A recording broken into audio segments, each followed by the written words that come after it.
Hello and welcome to everybody. Thank you all for being on time. Thank you for being present for the first webinar of our 5 webinars that are coming up. I would like to thank Dr. Jill Andrew, who I'm aware is not feeling well, but has been very gracious to give us some time. So it's very much appreciated, and we're sure to have you back here with us. The webinar today is about understanding and preventing gender-based violence. I am your host, and my name is Sanjeet Kaur. I'm also the director of the Women and Gender Affairs, which is one of the programs under the KCA. I am a 4th generation Kenyan and of Indian origin, now a Canadian living here, just to give you a quick background about myself. And I'm very honored to have all you here with us. For those that are tuning in, we are going to stream live on YouTube and Facebook. Please send in your questions to us either using the Zoom link that you have or Facebook or YouTube, and we will try and address as many questions as we can. Any questions meant for Dr. Jill Andrew will be sent to her, and those will be posted on site too. So to get this show on the road, welcome again. And I would now like to forward you to our speaker, Genesis.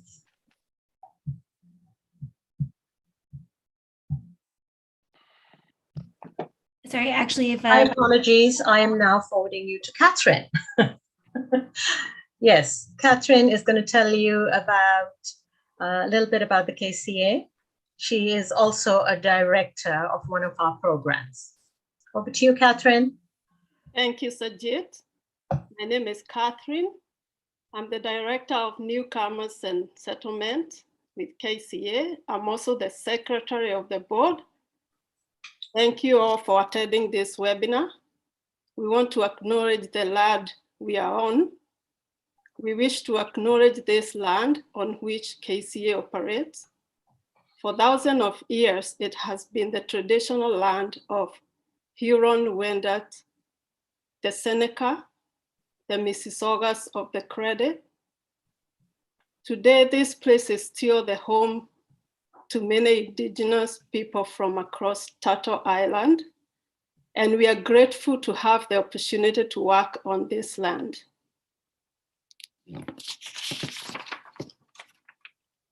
Kenyan Canadian Association,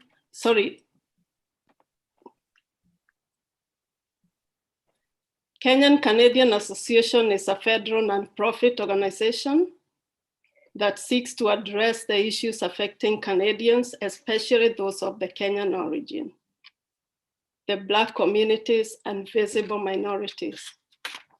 KCA also focuses on the implementation of programs offering services to newcomers, low-income families, visible minorities, and socially excluded groups residing in Canada to improve their personal well-being and socioeconomic status. KCA aims to work collaboratively with organizations and stakeholders through our grassroots networks across the country. Within KCA, we make every effort to build spaces that attract and leverage a diversity among our staff, volunteers, associates, and strive to respect inclusion through our spaces and in the communities we serve.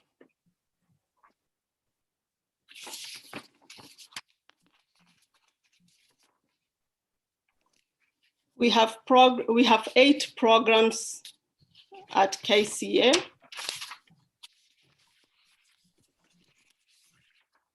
We have the Women and Gender Affairs. We have Newcomers and Settlement.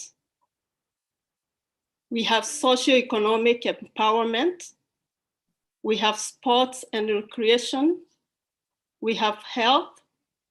We have Children Youth Program. We have careers, education and research, and we have the seniors outreach. The board of directors.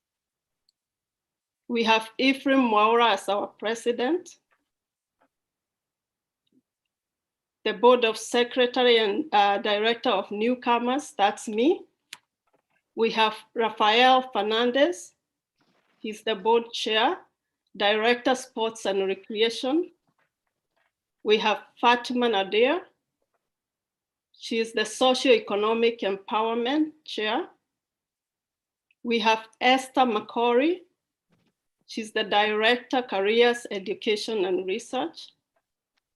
We have Sanjit Kaur. She's the director of women and gender affairs. She's in charge of this webinar.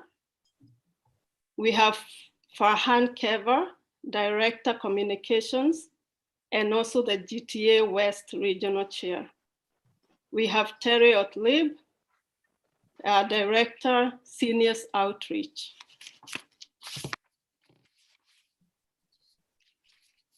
We also have regional council chairs. Kevin Gatoto is the regional chair for GTA Central. We have Farhan Kever, GTA West regional chair. We have Swaleh Abdallah. He's the GTA East regional chair. We have Samuel Kirago. Samuel Kirago is the regional chair for West. Abdallah Swaleh. Sorry, I got it confused here. So, yeah, those are our regional chair. And then we have the secretariat.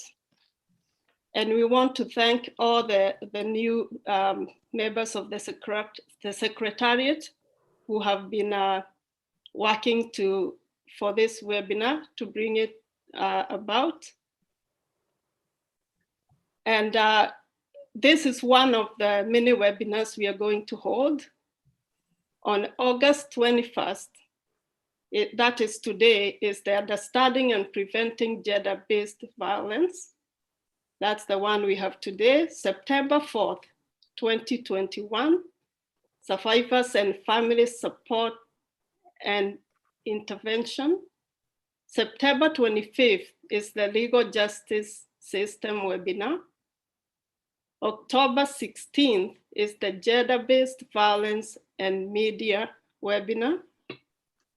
And the last one will be November 6th, Gender Equality and UN Women's He for She. So we hope you can attend our other webinars. Thank you, Catherine, for that introduction to the KCA. I hope you have all taken notes of the 4 exciting webinars that are coming up. The Women and Gender Affairs program, which is my portfolio, it includes some very interesting programs, and we have the Women's Settlement Support. Information is distributed on our site, as well as newsletters and brochures. We hold workshops and webinars. We have language support in Swahili, which is great for translation of government documents, the Women's Shelter Establishment, and collaboration with the Newcomer and Settlement Program. We also have the Girl Child Empowerment, where the KCA offers scholarships to girls to support the college and university tuition fees. 7,500 bursary kit supports 5 girls from vulnerable families in Canada, and this allows them to access college or university education annually. Direct education sponsorship for needy women and girls. The beneficiaries must be newcomers or youth between the ages of 18 and 35 years. We also have the Girls Mentorship Workshop on leadership by mentors, role models in the society. Our third program is collaboration with Youth Outreach Program. Women economic security comes under that, uplifting women and their children out of poverty and into financial independence. We collaborate with social economic empowerment program initiatives like the Biashara Networking Club and the Pamoja Bereavement Fund. Again, more information on this is available on our site.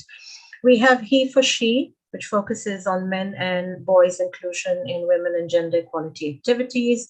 And again, collaboration with He for She at the United Nations Women, other stakeholders. This program, very close to my heart, is the gender-based violence, where we support and counseling for people and their children who have experienced violence that aim to promote violence prevention or that support systematic change efforts related to gender-based violence. So as you can see, the portfolio covers quite a few exciting and interesting programs there. Okay, I would take a few minutes here to welcome anybody coming on board. Good afternoon. You're being live streamed on YouTube and Facebook. Please send in your questions. We would love to hear from you. I'm now going to request Genesis Bowen to come on board. Hello, Thank you. everyone. My name is Genesis Bowen. I'm the social service worker at KCA, Canadian Association. I'm very, very honored to be here today with our wonderful panelists to be able to discuss this very, very important topic.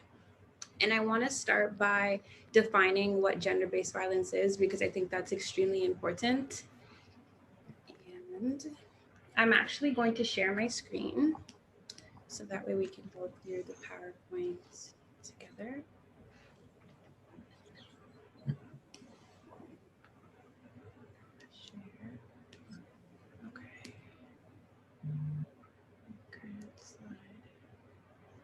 Okay, so to define gender-based violence, the Government of Canada, through the Department for Women and Gender Equality, defines gender-based violence as the use and abuse of power and control over another person and is perpetrated against someone based on their gender identity, their gender expression, or their perceived gender.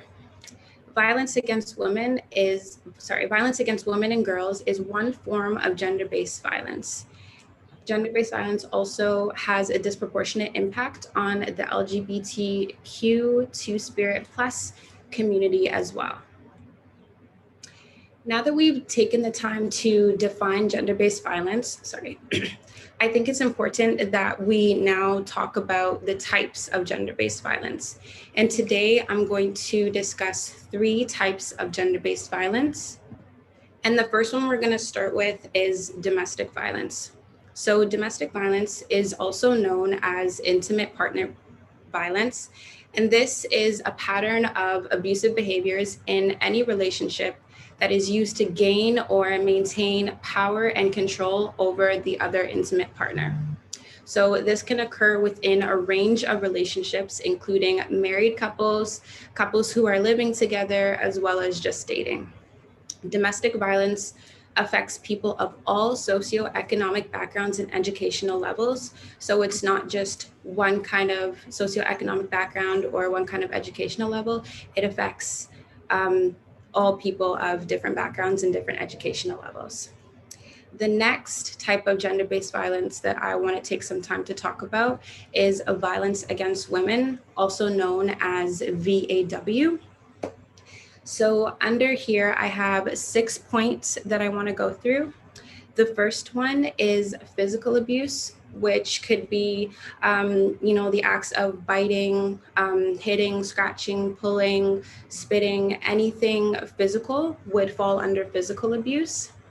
The second point here is emotional and psychological abuse, which I personally think is one of the strongest forms of violence against women, because this is a lot of mind manipulation, a lot of mind control, and making that partner believe and do things that can be, and a lot of the time are, against their own will. So that's that one. The third one is sexual abuse, which is any kind of sexual acts that are unwanted, unconsented, and you don't want.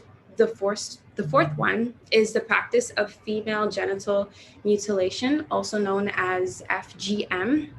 And for anyone who doesn't know what this is, according to the World Health Organization, also known as WHO, this is defined as involving the partial or total removal of external female genitalia or other injury to the female genital organs for non-medical reasons.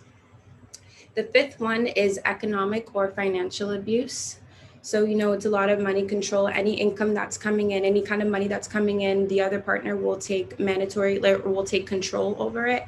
And, whereas the other person doesn't have control over any kind of financial uses. And the sixth point under violence against women is spiritual abuse. So this is really any kind of beliefs or values or anything that is, that you consider as part of your spiritual beliefs is really abused against. And then the third type of gender-based violence is violence against the LGBTQ2 Spirit Again Plus community, which under here I have 2 points, homophobia and transphobia. So homophobia is the dislike, hatred, or prejudice against the gay and lesbian individuals. And transphobia is the hatred, prejudice, or dislike towards transsexual or transgender individuals. So now I want to take a look at some stats so that we could see a lot of the women and gender issues that are going on in Canada. In total today, I have 7 stats. On this slide, we're going to talk about 3, and then on some slides to come, we're going to talk about the other 4. So the first stat I have for you is 160 women and girls were killed by violence in 2020, which was a rise from 2019, which in 2019 was 146. So you could see that instead of numbers reducing, numbers are actually getting bigger, which is something that we of course don't want, because even if it was only one more women or girl, it would still be one too many. 160 is one too many individuals. And so my second stat is that 120 million, and I want to repeat that, 120 million girls all over the world have experienced some kind or some form of sexual violence at some point within their lives. So that is a lot of women, a lot of girls who are experiencing a lot of traumatic experience that they now have to kind of take with them throughout the rest of their lives. The third stat that I want to take a look at on this page is that Indigenous women and girls are not 3 times, not 5 times, not even 10 times, but 12 times more likely to experience some kind of gender-based violence than non-Indigenous women and girls. So you could see that this community is an extremely vulnerable community, and they experience a lot of these, horrific and traumatic experiences. And this stat actually brings me into my next slide, which talks about the vulnerable communities to gender-based violence. So the first community here is the Black community. The second community is our racialized communities. The third, as I said before, was Indigenous communities, extremely vulnerable to gender-based violence. This is including, the First Nations, Inuit, and Métis people. The fourth vulnerable community are immigrants and newcomers. The fifth one is women with physical and cognitive impairments or disabilities. And the fifth one, as I mentioned earlier, the LGBTQ2 Spirit Plus community as well.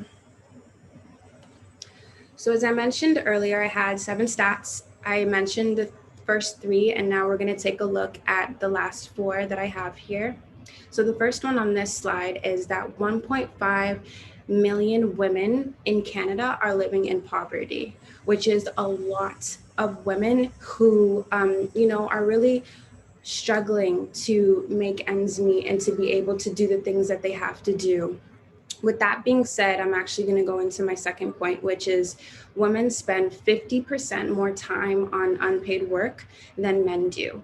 And so unpaid work in this case is or including, household chores, grocery shopping, taking care of the kids, so childcare, and also taking care of any family members, so your aunts, your uncles, your parents, your grandparents, any family member that you are caregiving for, providing care for. This would also fall under unpaid work. So women have to work a lot more to not only prove themselves within their jobs, but just within their own home, they have to work a lot more. And it adds to these very, very, very large numbers of women who are experiencing poverty in Canada. My third stat is that 10 times more women than men in Canada have fallen out of the labor force due to COVID. So we all know that COVID has had a lot of impacts on everybody. And it's just extremely unfortunate that COVID has added to the very long list of issues that women face in Canada. And so this is one of them that, they're now losing their jobs and being fired and terminated and things like that, on top of everything else due to COVID. And so my last point on this slide is that for every dollar that men make working full time, women only make 76.8 cents. So you can see the inequality here, and you could see that, women aren't treated as equal as they should be, which is extremely unfair. And as I said, just adds to the extremely long list of issues that women have to face. So just at the bottom here, experts link the mistreatment and abuse of women to the long-standing power imbalance between men and women, as well as the social and economic reality of women's lives in society. So just moving on to my last slide here, I just want to go over, some ways to prevent and respond to abuse. And I know that our panelists, our four wonderful panelists, are going to go into a lot more detail with this. But I just want to say that one of the ways to prevent and respond to abuse and gender-based violence is by collaborating with the people in your community. So this could include things like finding the person who takes care of or addresses women issues or gender-based violence within your community. It's also learning and, educating yourself on what is being done about gender-based violence, what the impacts are, what has been happening. It could also include, just familiarizing yourself with some other support services for women as well. This could also be becoming a volunteer at a community support service to help, women experiencing gender-based violence as well. And it could also be making a contribution to support the efforts to help reduce and prevent gender-based violence as well. And as I mentioned earlier, today we are going to learn some more about what is being done around gender-based violence and how the community can prevent gender-based violence from our four wonderful panelists. So I want to thank everyone for listening to me and taking the time out of their day to listen to what I had to discuss. And so now I'm going to pass it back over to Sanjeev. That was great, Genesis. Thank you for that breakdown. And I'm sure all the panelists are going to expound on all those points that you've given. And we're talking about numbers in the millions here. So it's truly quite mind-boggling. Now, that was Genesis Brown, who holds a diploma in social services and is going on to University of Waterloo in September to complete a bachelor's degree in social development studies. She has extensive social work experience, and she is been part of the KCA team for a while now, and we are indeed very blessed and grateful to have her on our team. So thank you once again, Genesis, for giving all our panelists some background there. Now, I'd like to go straight away to introduce MPP Dr. Jill Andrew, who will not be with us for a long time, just very graciously accepted our invitation. Thank you for coming on board, even though you're not feeling very well. Dr. Jill Andrew, PhD holder and MPP for Toronto St. Paul. She serves as the Ontario NDP culture critic and women's issues critic for the official opposition. She's a member of the Ontario Black Caucus, first of its kind in the Ontario Legislative, and she sits on the Standing Committee on Public Accounts. The first Black queer person to be elected onto the Ontario Legislature and reportedly in Canada. She's a leading voice on issues of gender, race, social justice, housing crisis, healthcare inequalities, education, and measurable benefits of art and culture to our communities, but also physical, mental, social health. I could go on and on about all the great accolades and achievements, but I would like to honor her wishes and have her come on board. Thank you and welcome, Dr. Andre. Thank you. Thank you so much, Sanjeet. And I am Jill. Feel free, that's just Jill.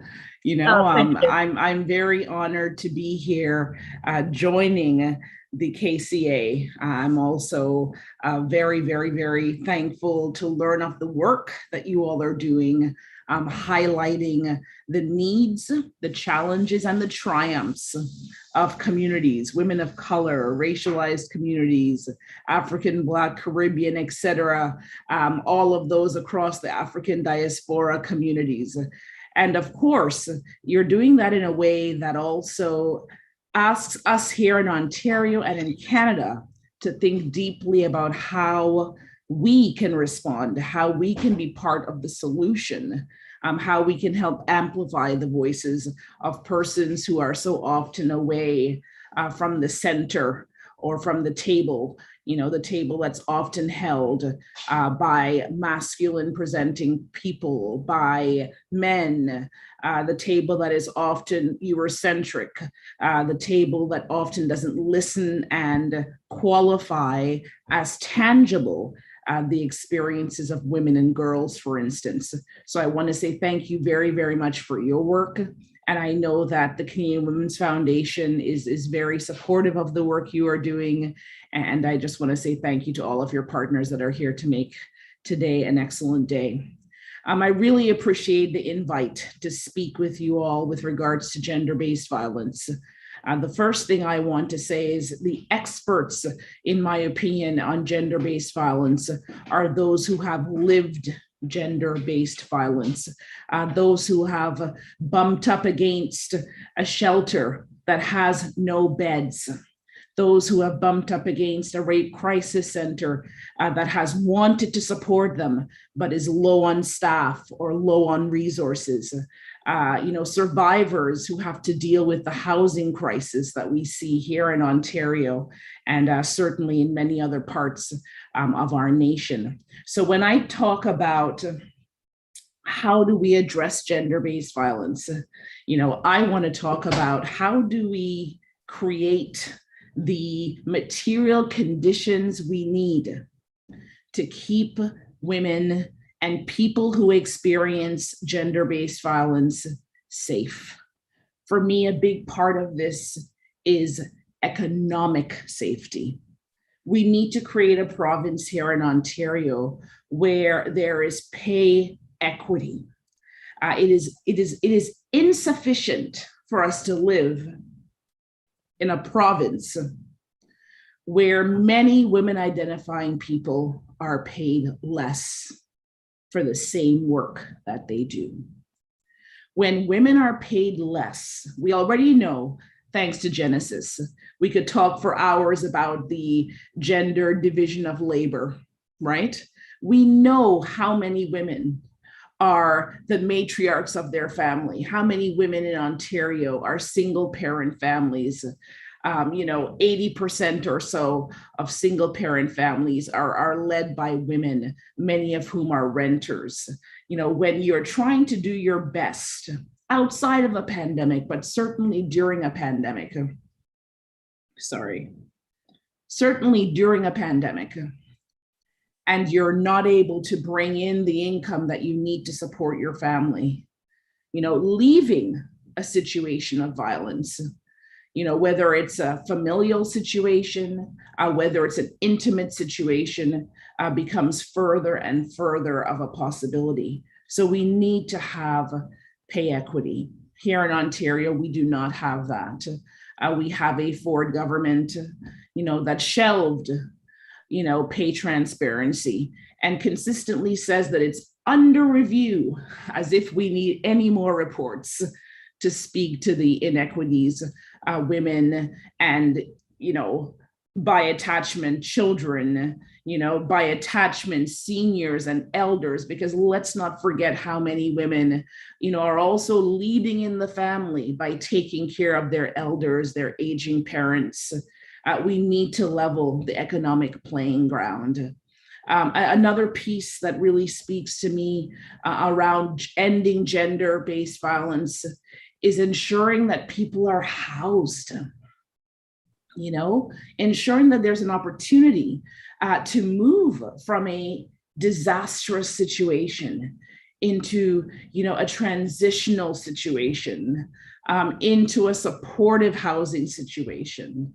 What we know here in Toronto, what we know in Ontario, these wait lists, they balloon. So while people are waiting, they are waiting, and some people are not making it. Because of that violence, they are being hurt, they're being sexually hurt, they're being emotionally hurt, they're being financially blocked. Some of them are losing their lives while they're waiting. We need to address the housing crisis. And that is what we have done, when we have called on the government to invest in real affordable housing, when we have called on the government to create more sustainable housing, more transitional housing, because what happens is when we don't have real affordable housing, you have a person who leaves a transitional space or a supportive space and is then plopped into market value housing, which can be detrimental to them if they're not on their feet, quote unquote, ready and employed and able to financially sustain themselves and any little ones that they may have. This is reductive. It often means that they have to go back into a violent circumstance. I remember in undergrad, I had the distinct privilege of being instructed by Professor Heidi Mogessi. And one of the first things that she debunked for us, and I'm going back to the 90s here, dating myself a bit, was this notion of why do women stay? Why do women stay? It is the most damaging and re-traumatizing question you can ask anyone, whether it's a stranger, whether it's your friend. It's not about why women stay. It's about why we live in a society that creates the social conditions, whether we're talking about misogyny, and the material conditions such as pay inequity, such as the housing crisis, such as gender-based violence in the workplace, gender-based violence in schools, gender-based violence even within the political sphere, gender-based violence, within systems of authority that are supposed to protect us. These are the questions we need to ask. Is what are the social conditions and the material conditions that create the environment where women are subject to gender-based violence? So it's not about whether someone stays, because we know the statistics already. Often when women leave is when they are most placed into violence. But we need to ask, what are the conditions? And for me, as an official opposition member, and as a survivor of child sexual abuse, we need to ensure that parents can up and leave an environment that's violent. So there has to be resources to support them in doing that. And resources do not only include housing, they include the workers, the frontline workers, the people who are in our shelters, the people who are in our rape crisis centers, the people who are our counselors, who are trying to support women, not only structurally and environmentally in getting them into a safe space, but mentally and physically in helping them sit up and uphold themselves while they're going through some of the most damaging times of their lives. We need support for that. We can't support women if we're cutting legal aid. This is something that we see and we've seen in this government, cuts to legal aid, cuts that mean that the people who need to access supports from our system are the ones who can't. That right there is a systemic form of misogyny. And, we can talk about gender-based violence, physical, sexual, emotional, economic, etc. But there's also that systemic violence against women that is encompassed in policies that cut legal aid, that are encompassed in policies that diminish women's abilities to get an increase in their wage. Bill 124, and I, for the sake of me, I cannot remember the title of the bill, but here in Ontario, Doug Ford's Bill 124 is a bill that disproportionately hurts women. This is a bill that prevents nurses, frontline healthcare workers, from being able to fight and negotiate and receive the increases in salaries that they deserve. At a time like this, during a pandemic, when all of us, I may not be a member of government, I am a member of official opposition, but all of us, whether politician, whether person walking down the street, all of us in this country, in this province of Ontario, have called our nurses, our doctors, and our healthcare frontline workers heroes. Talk is cheap. We got to show our heroes what they deserve. And what they deserve was paid sick days. That is another piece as well. I know as the NDP, we want to see 10 guaranteed emergency days, where people can take the time they need to deal with a crisis. I can think of no bigger crisis in the context of today's webinar that I've been so kindly invited to, other than needing a few days to wrap your head around escaping a dangerous situation. Calling around maybe to a shelter, often maybe being told there's no space, and let me also say this too, because oftentimes we talk about mom and tot, as my mom used to refer to us, mom and tot, but many women that are escaping violence are also women without children. And they are no less important.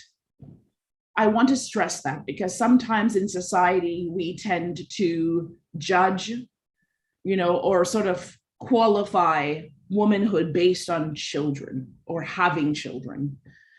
This, in my opinion, is flawed. Every woman's life matters, right? And every woman should be able to get support when she needs it. And when you go to certain spaces, because of lack of resources, because of policies in place, because of lack of beds, because of lack of staff, and you're told, sorry, we can only take you if you have little ones, where are certain people to go? This is something we need to be thinking about. So for me, we tackle gender-based violence, and not only as the criminal act that it is, not only as the diabolical and reckless obsession with power and control that it is, but we tackle it as an economic issue. We ensure that women and those who have little ones, have childcare, have access to childcare, so that they're not living in an environment with someone who they know is unsafe because they have no other option. Or as my profs would say, the illusion of choice. When you're making choice up against a rock and a hard place, it's not a choice, but it's the illusion of choice of having to survive when the walls are closing in on you. In the legislature, I have put forth a motion, this was well before COVID, calling for, a gender equity lens to be applied on all legislation that comes through the Ontario legislature. This has not happened yet.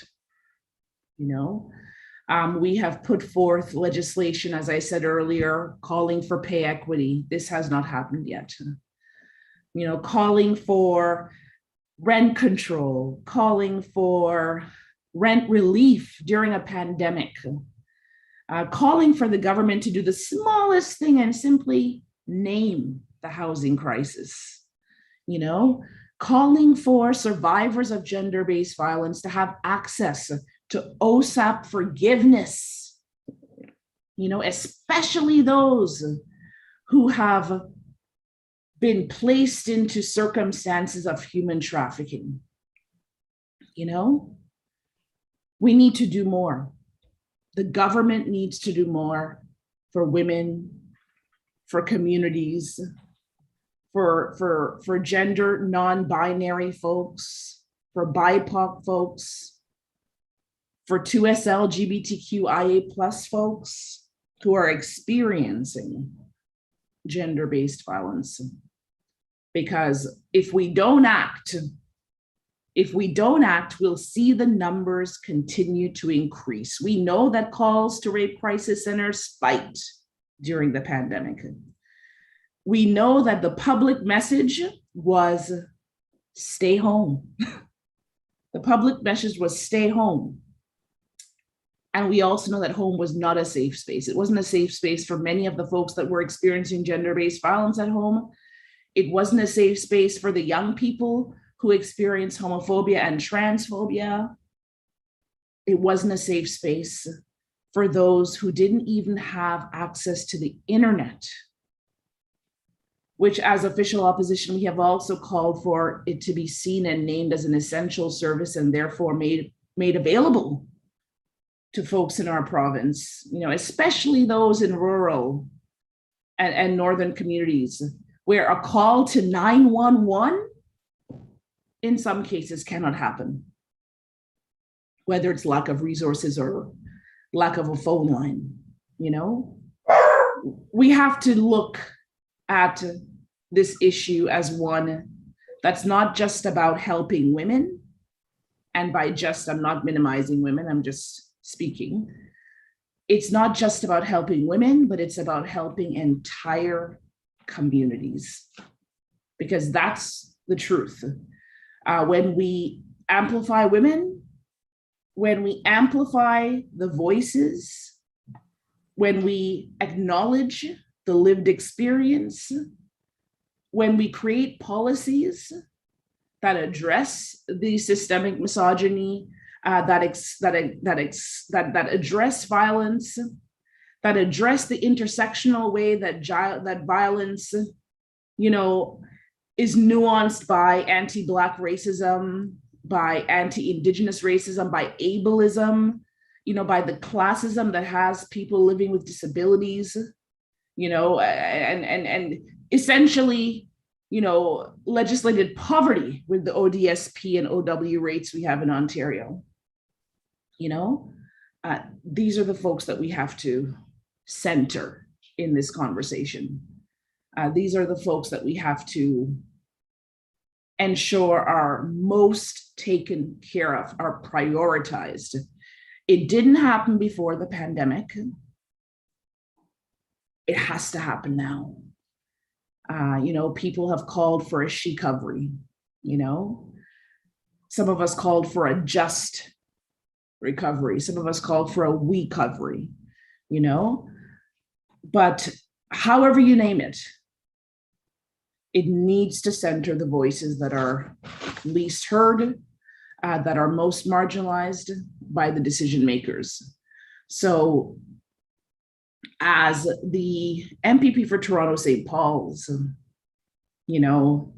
I look at organizations like Canadian Women's Foundation. I look at organizations like Humewood House, Massey Center for Women and Girls. I look at organizations that are doing the work supporting women, whether with child or not, supporting communities that are trying to destigmatize mental health, which is another whole piece of gender-based violence that I won't have time to address today. They need our help. And the help can't look like one-off funding for projects or, one-off drops of emergency funding, things that don't allow for building capacity, that don't allow for the entire book to be written. Like what good is the book if you're only getting the first chapter? You know what I mean? We got to be able to create the entire book. And to do that, we need funding to be sustainable. We need it to be consistent. We need it to reflect the needs of those in our communities. It cannot be top down. It needs to be bottom up, quite frankly. We need government officials. And I want to distinguish, you've got government and you've got official opposition. And of course, you've got the independents. We are all members of the Legislative Assembly of Ontario, but the government, make no doubt, has the power to shift things tomorrow. The same way in which the government has used their power in alarmingly problematic ways, slashing city council in Toronto, imposing a notwithstanding clause, removing, eviction bans when they only gave us like this bit of time to begin with, deciding not to have a real paid sick day program in Ontario, closing shelters, not funding shelters and women's organizations as they should before the pandemic. And I got to tell you, even the previous government had shut down shelters, or hadn't funded shelters in the best way to support women's lives and people's lives experiencing gender-based violence. We just can't go on this way. We cannot go on this way. It's not an option. It's a human rights call to do the right thing.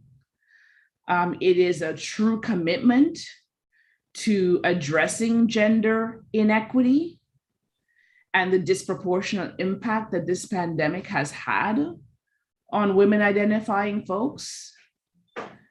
It is the only way forward. So I thank you for having me today. I've been battling vertigo for a few weeks, and today is a really bad day. But I'm really, really, really glad that I was able to be here. I have had the privilege of hosting feminist, women's issues, intersectional, gender conversations on Zoom during this pandemic, and I would love to return again to participate in any of your future conversations, because not only are conversations important, but action is important as well too. And I know that's what you all are committed to at the Kenyan Canadian Association. The last thing I just want to say before I leave is, and this comes from a wonderful professor, Dr. Jackie Alexander, who's one of my professors back when I did my master's in women and gender studies. This is a long time ago as well. Transnational feminism, if you don't know it, look it up. But the point of that is we have to also think about how our actions here, wherever here is for you, impact women's lives elsewhere, And when I look at what's happening in Ethiopia, when I look at the human rights violations happening across the globe, that again, always disproportionately impact women and children and girls in particular. No one can be a feminist here and support policies elsewhere that are anything but.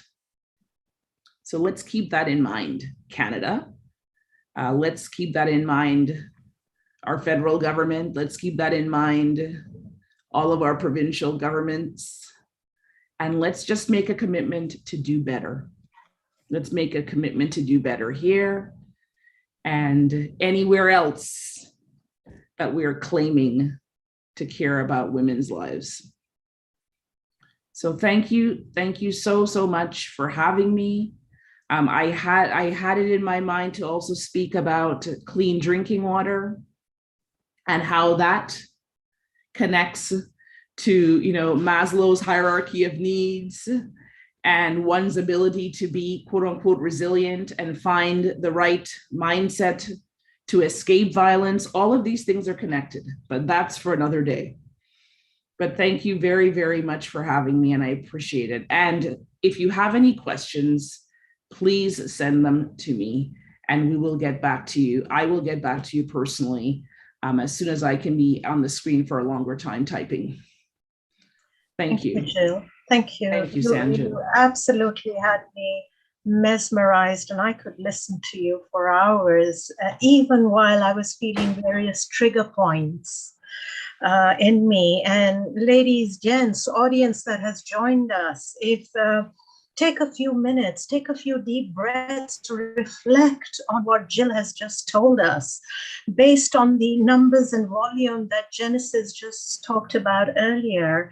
And it's just so deep. It's so triggering. I can relate to so much being a single parent, having moved here, 3 kids, new immigrant on my own. Right. And what touched me from what you said were the experts are those who have lived the experience, not just those with the titles behind, those touting it, but those that have actually lived the experience. Isn't it incredible in the 21st century, we're still debating economic safety, equity, affordable housing, safe lives?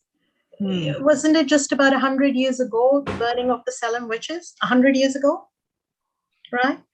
And, I feel your pain, and I think if you need to excuse yourself, it's totally okay. I would like to say a lot more.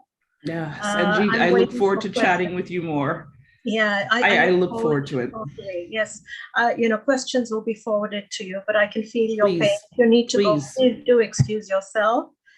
I will address the question I had for you to the rest of the panelists too. Very interesting. Why do women stay? That I think is very interesting, needs to be expanded further. Yep, it's not about, that's not the question at all. That is a question meant to blame women. Yeah, it's interesting. I was reading, meant to shame women. Yeah, I was reading something yesterday that talked about learned helplessness. Right, and the example they used was water raising in a room. There's a phone there. Can the person not reach out the phone and call? And that's the example that they used. And I was reflecting back on my situation. Why couldn't I have walked out when I could?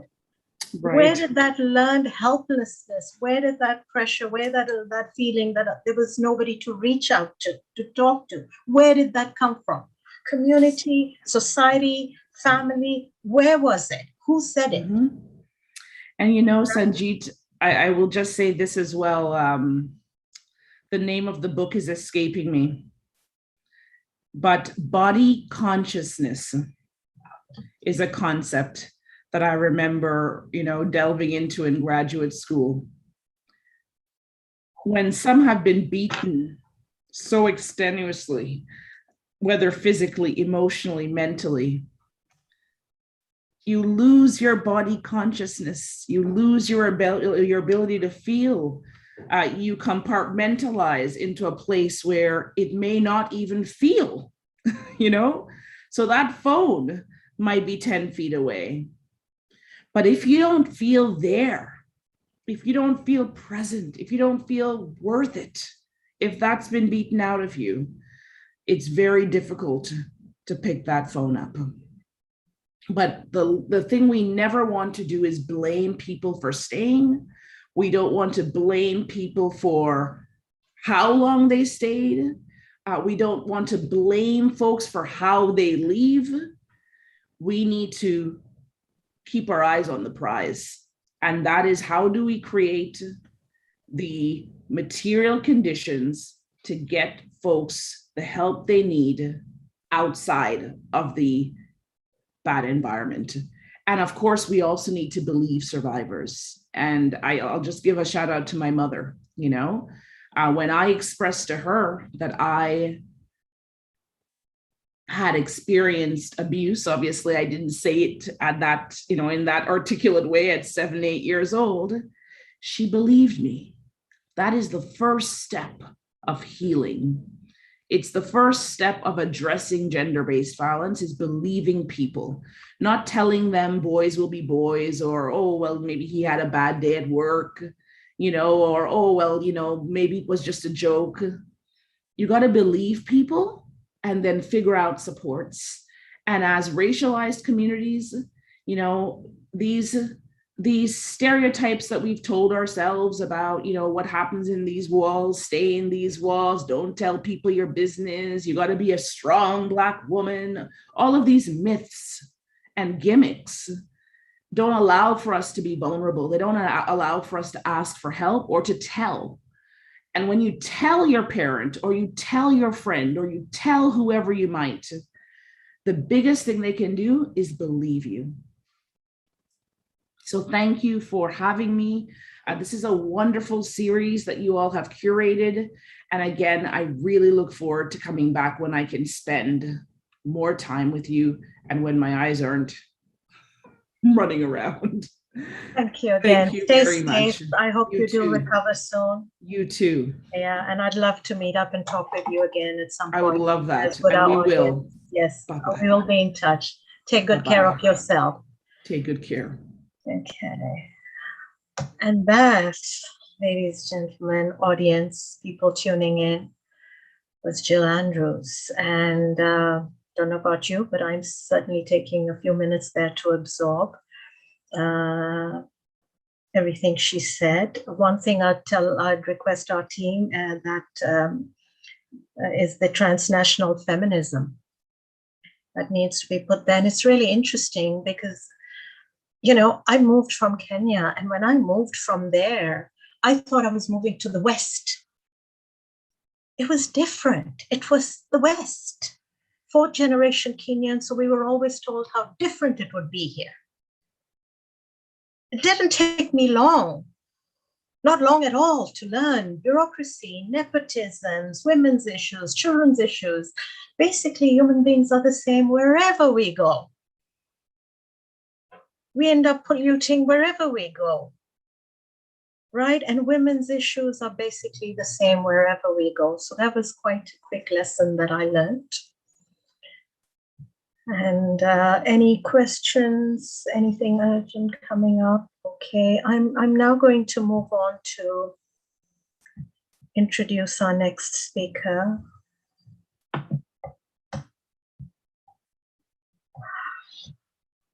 We now have Margarita Pintin Perez. Welcome, thank you for coming and accepting our invitation to this webinar. Margarita is a senior coordinator of the initiative to end gender-based violence within immigrant and refugee communities at OCASI, which stands for the Ontario Council of Agencies Serving Immigrants. Earned a PhD in sociology from El Colegio de la Frontera Sur, Mexico, and a Master of Social Work from the University of Toronto. Carries out research in violence, specifically examining the role of discourse and space in securing a racial and gendered violence against migrant communities. Has completed research in Canada and in Mexico with published work on feminist research methods and different forms of symbolic and structural violence. Returned to Canada in 2019, and she started her position with OCASI, coordinating building leadership capacity to address gender-based violence against non-status, refugees, immigrant women across Canada. Welcome, and I will hand over to you to explain to us, OCASI, and what you do. Thank you, Sanjeev. Thank you so much. It's so great to be here. It was so great to listen to Jill. Yeah. All of those connections and discussing the social and material reality that really shapes violence. And I'm really honored to be here today for this invitation. And it was nice we were able to kind of check in with the other speakers before we started this call. And I'm looking forward to hearing and learning from others. So I'm going to share my screen because I do have a short presentation to share with all of you. So just one moment.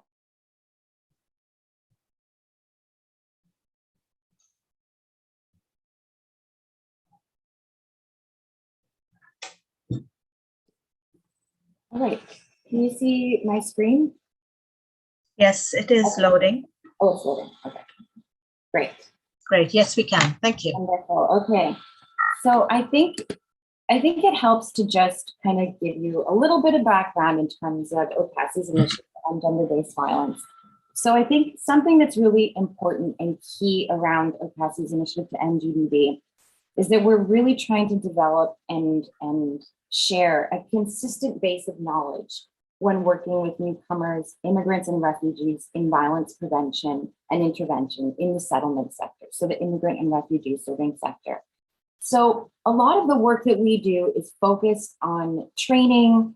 It might be public education campaigns, advocacy work, all that we're focused on with settlement workers. But also we do lead a few projects at a national and a provincial level as well, where we engage with different community partners. We have also academic partners that we're working with, and we are facilitating different types of knowledge exchanges, working on different advocacy efforts with them, and just really trying to push the knowledge that's necessary to address GBV against newcomer, refugee, immigrant communities, so that it's not necessarily specialized knowledge, but it becomes knowledge that's integrated into the way that we think about GBV in general.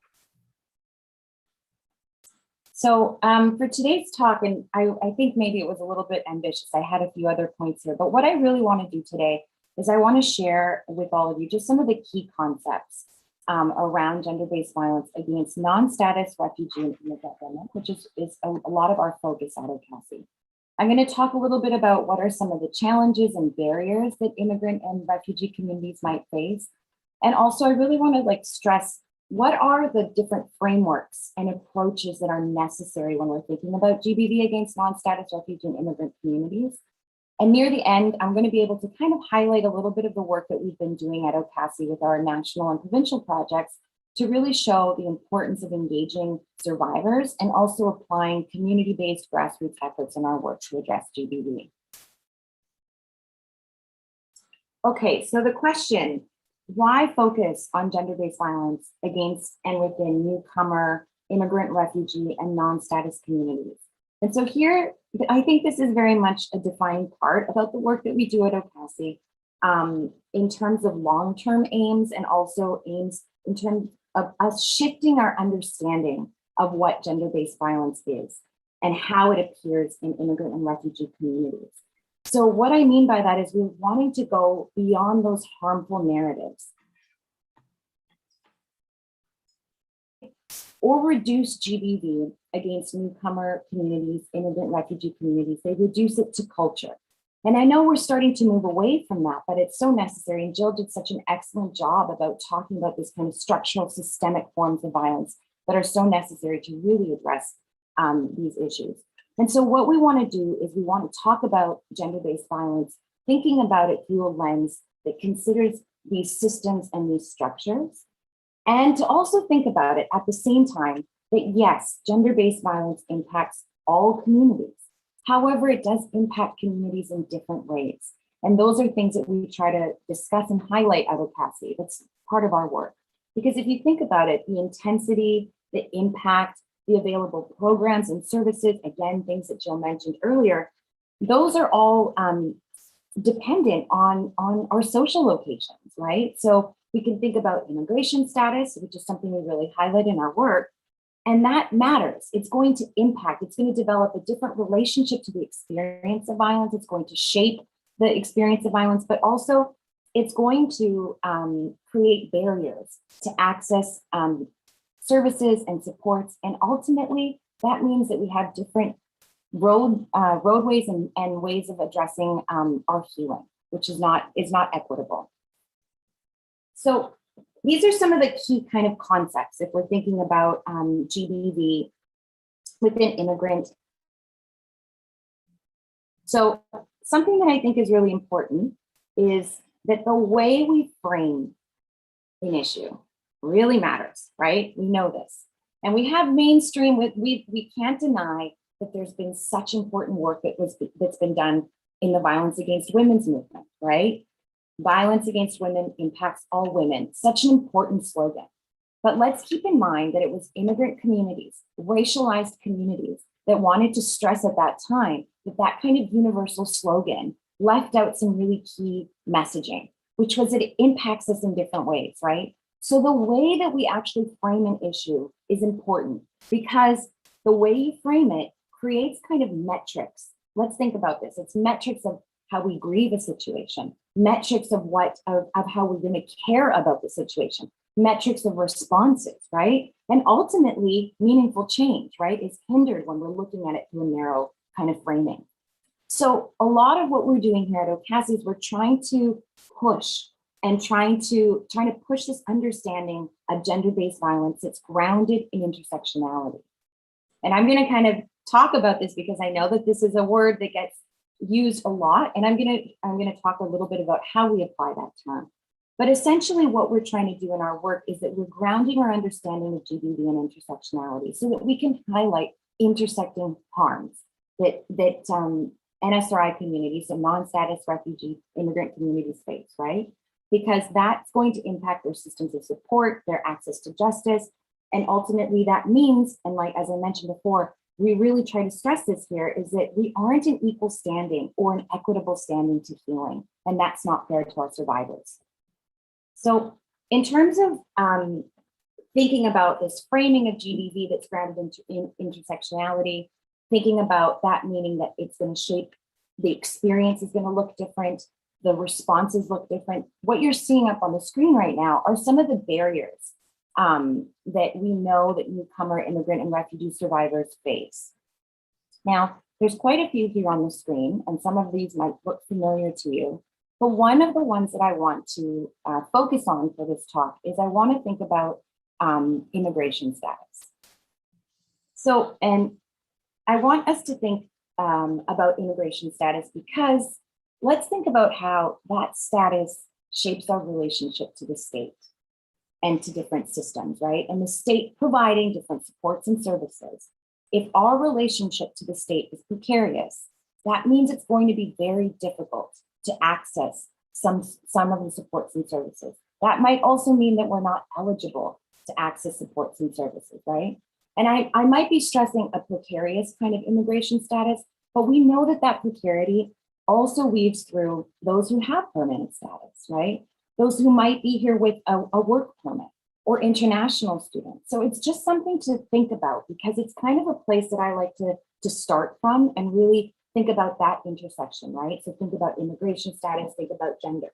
Alongside that is a process of racialization, right? That's happening because increasingly the pathways to Canada are becoming temporary and they fall along lines of race.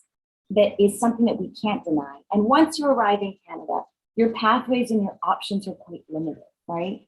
And so that kind of precarity creates a context that's really important for us to think about in terms of this experience of GBV, right? This kind of structural side of GBV. And I often, when we're working in the trainings with settlement workers, you know, you think about that key person is a settlement worker, a frontline worker meeting with newcomers, but also still supporting immigrants even a longer journey, right? So that's a key person. And we think about how they are kind of an introduction to Canada in terms of supporting with integration, et cetera. So these issues of gender-based violence, and why I'm bringing this up is that issues of gender-based violence are often falling on the shoulders of settlement workers who might not necessarily have the training or the expertise that's necessary in order to do kind of careful kind of referrals and supporting. So this kind of knowledge that we're trying to do is about creating this kind of shared knowledge, knowing that the settlement sector does a lot of labor in terms of anti-violence work, right? And so we know that it's important in terms of having kind of a consistent knowledge base in order for people to really understand how best to support newcomers. And so we talk about these barriers, right? And the one about it with settlement workers and the one around immigration status is so key, because often they'll say, well, that's eligibility though, right? Like who's eligible for our services, right? Because the funder is definitely capturing who is accessing services, and it's often based on this kind of criteria, right? So it's based on that. And so we have to be thinking about who are those people who are with precarious status, who are non-status, and how can we further support and champion and ensure that they also are able to receive services and supports, right? So that's one of the key areas there. So another piece that comes up for me when you're seeing this image here as well with all of the different barriers is that we're looking at issues that are deeply structural, right? So we're looking at issues that when we're talking about, the jobs that are available, when we're looking at this in terms of even where people live, which, Jill mentioned around the housing crisis, et cetera, right? So these are issues that are deeply structural, but they're linked to GBV as well, right? And so that kind of link is something that I'm trying to stress with our work, is that sometimes that's missing from the mainstream approaches in terms of how to address gender-based violence, right? This kind of the requirement to also meet these immediate needs, whether it be housing, right? Like childcare, there's different things there, in addition to these harms that people are experiencing that might be happening at an intimate partner level as well, right? So this is kind of thinking about the structural side alongside, and not necessarily giving one. We believe that it needs to be balanced, right, in terms of our understanding. So I'm going to kind of jump ahead here and talk a little bit now about this idea of the shared understanding that we're trying to really promote at OCASI. And some of that is laying the groundwork and thinking about different frameworks and approaches that are really helpful, right, in order for us to think and kind of expand our understanding of gender-based violence against non-status refugee immigrant communities. So in terms of these approaches, we often pull from anti-racist scholarship and thinking about anti-oppression as well, and intersectionality, alongside other kind of key concepts in terms of our work being trauma-informed and survivable. But what I want to discuss here is that think of these frameworks, in which I'm sure in some of your workplaces or, we use these terms, we're applying them, but definitely think of them as a lens, right? Like think of them as a way of looking at social problems in a way that allows us to see these different angles. So for example, when we think about intersectionality, it's a way of thinking about a problem, right? It's a way of highlighting that this might be an issue that's thinking about gender, but it's also racialized gender violence, right? Very much so when we're thinking about immigrant and refugee communities. And there's also a link here connected to immigration status. So intersectionality allows us to be able to take on the different kinds of areas and harms that are intersecting in the lives of newcomer communities. So an intersectional analysis, essentially, because there's different ways to use this term, but as an analysis, it's really trying to think of this kind of social problem with the overlapping and kind of intersecting powers and oppressions that people experience. In terms of anti-racism and anti-oppression, these are frameworks that are increasingly being advocated for in different efforts to address, racism and oppression that's embedded in social systems and that's embedded also in some of our social services. So at OCASI, we talk about it through that framing, right? We know that there's this connection in terms of the supports and services that people receive and that are trying to reach, and how there's also inherent in some of those systems racism and oppression, right? So we're trying to reduce that kind of impact and that kind of harm when we're thinking about anti-racism and anti-oppression. And so these frameworks are very much about making these kinds of connections, right? And an important part of it through all of this is that we're thinking about power relations, right? We're thinking about power relations, and that's something that's very much deeply in the discussion around gender-based violence. So that's a way for us to be thinking about this framing in a more kind of holistic approach. And I'm going to show you right now, which is I think helpful to kind of look at what is it? Okay, we can talk about anti-racism, we can talk about anti-oppression and intersectionality, but what does it look like when we're thinking about this and putting it into a type of practice? So what you're seeing up on the screen is we host different kinds of conferences and knowledge exchanges with non-status refugee and immigrant communities. And it's really about making sure that whose voices are centered in the conversations, right? And thinking that often the mainstream approach to address GBV has maybe left out survivors, racialized survivors, survivors with precarious status. So it's an opportunity for us to make sure that we're sharing space and that we're listening from others, so that we can really frame and improve our approaches and address GBV in a way that's grounded in this reality. So what came up at these conversations as well was just the need to really, think about working together and listening to each other. So today, right now, with even what I'm sharing with you is, and with the work with OCASI, is it's really about building relationships. We're doing that a lot. It's about building relationships. It's about working with community, and it's about listening. Because our work is about really trying to expand our understanding of it, we know that we need to include the community as part of how we talk about these issues as well, right? The next piece that I want to kind of highlight here, and I'm jumping ahead to this, talking about the shared understanding and what's necessary, is I want to talk a little bit about the work that we've been doing around building Indigenous migrant solidarity with this focus on GBV. So in terms of when we're talking about a shared understanding about gender-based violence, it's important for us to think about the context in which GBV arises, right? So as I mentioned earlier, for example, that the relationship, for example, between immigration status and GBV, it's important for us to understand the colonial history of Canadian immigration policy, and the current growth in precarious immigration status. So we know that colonial histories have really shaped the pathways of migration and settlement and really influence the way in which people enter and are received in Canada. And so in this context of a settler colonial state such as Canada, the construction of a settler society as original in relation to newcomer migrants really merges with this ongoing kind of colonial dispossession of Indigenous peoples. So we're really trying to share this we're really trying to do some work here in terms of thinking about and connecting that kind of colonial history to make sense also of what's happening in current times, right? So this brings to view something really important, which is the case of violence against Indigenous women, trans, two-spirit people. These are obviously not issues of our past, but ongoing and chronic. So missing and murdered Indigenous women and girls, trans and two-spirit people, this is an outcome of settler practices of overt violence, neglect, and dispossession, right? And it connects to, all of those deaths connect to colonial violence, racism, and oppression.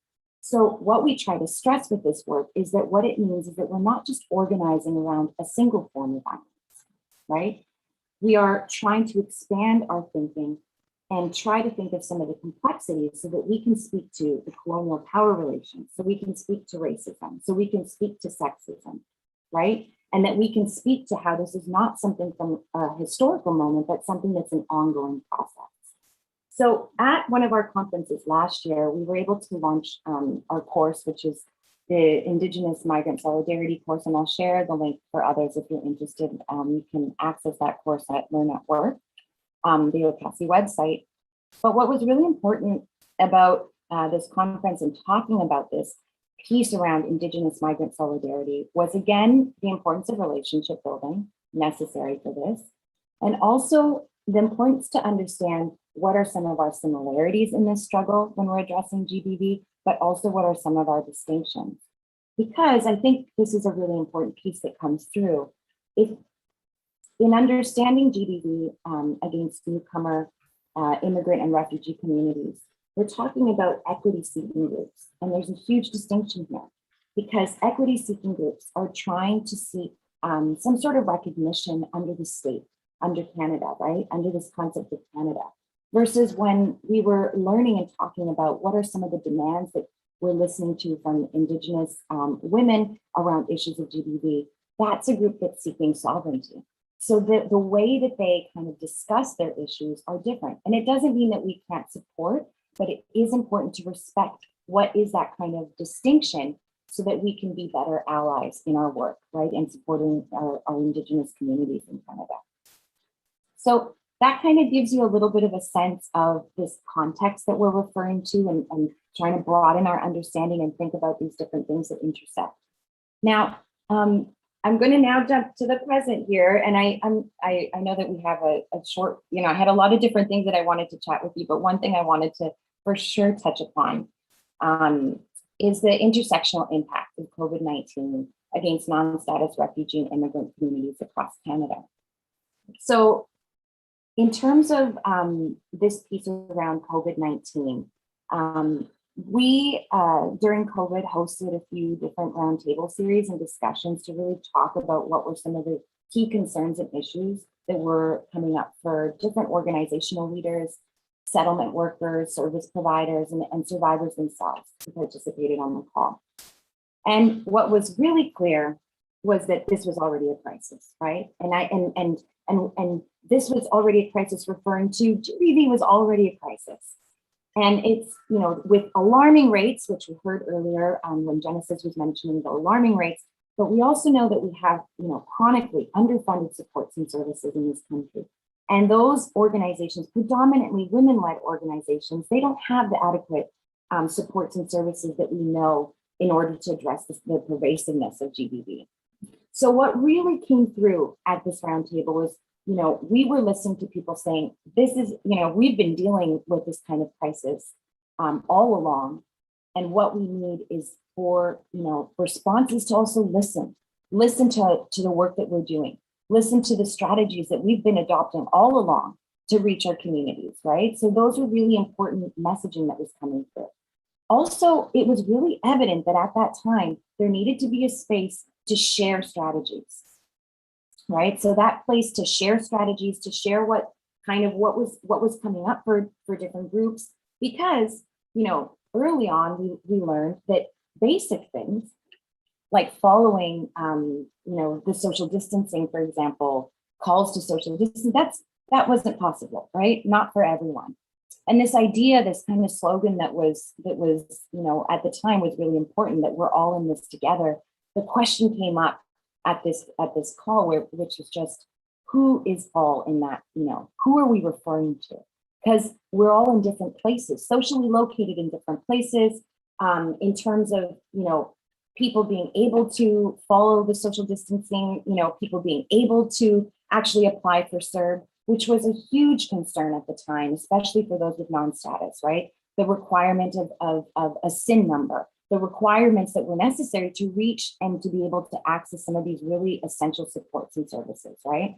So through this kind of conversation as well in this group, there were different kinds of advocacy efforts that came out of it, right? And the messaging that was there was the need to really center the needs of non-status communities at this time, right? Who were also, in the front lines, who non-status, those with precarious status were also working in the law in our care homes. They were providing those essential services, but we were not able to support and protect them at the time. So it's really necessary to think about that kind of piece. And this is where we also don't want to think about this as specialized knowledge or a specialized kind of, these unique concerns exist, but they need to be considered and they need to be addressed at a national level as well, right? Through coordinated efforts. So that's something that really came through this conversation. So the next thing that I want to kind of expand on a little bit here, and I'm going to be wrapping up soon, but this piece here is about engaging with survivors and really applying community-based practices in addressing GBV. So, and Jill mentioned this as well, our future work, all of this work really needs to listen to survivors. And in fact, the work of addressing GBV is already shaped by the reality and the wisdom of survivors, right? It's important sometimes to be reminded of that the way we even name violence and the visibility that we have around different forms of violence has always come from women survivors of violence and from the movement work and from community work and from grassroots efforts. right? So those are the people that have been breaking these cycles of violence. They are the ones that are calling out, making demands. So it's really important that we honor that in the work and that we continue to support it. What we see at OCASI is that the grassroots community-based interventions are very much effective and very much important, but they're an under-resourced strategy for GBV survivors. And in particular, when we think about the work that's in terms of non-status refugee and immigrant communities and some of those barriers you saw earlier, the barriers to accessing like formal supports or mainstream supports means that who do they turn to? Where do they go? And that tends to be community, right? Community is so important. And that means, how can we further support the community? How can we further support what's already happening? Because that's another thing as well, right? There's work that's already happening to support survivors.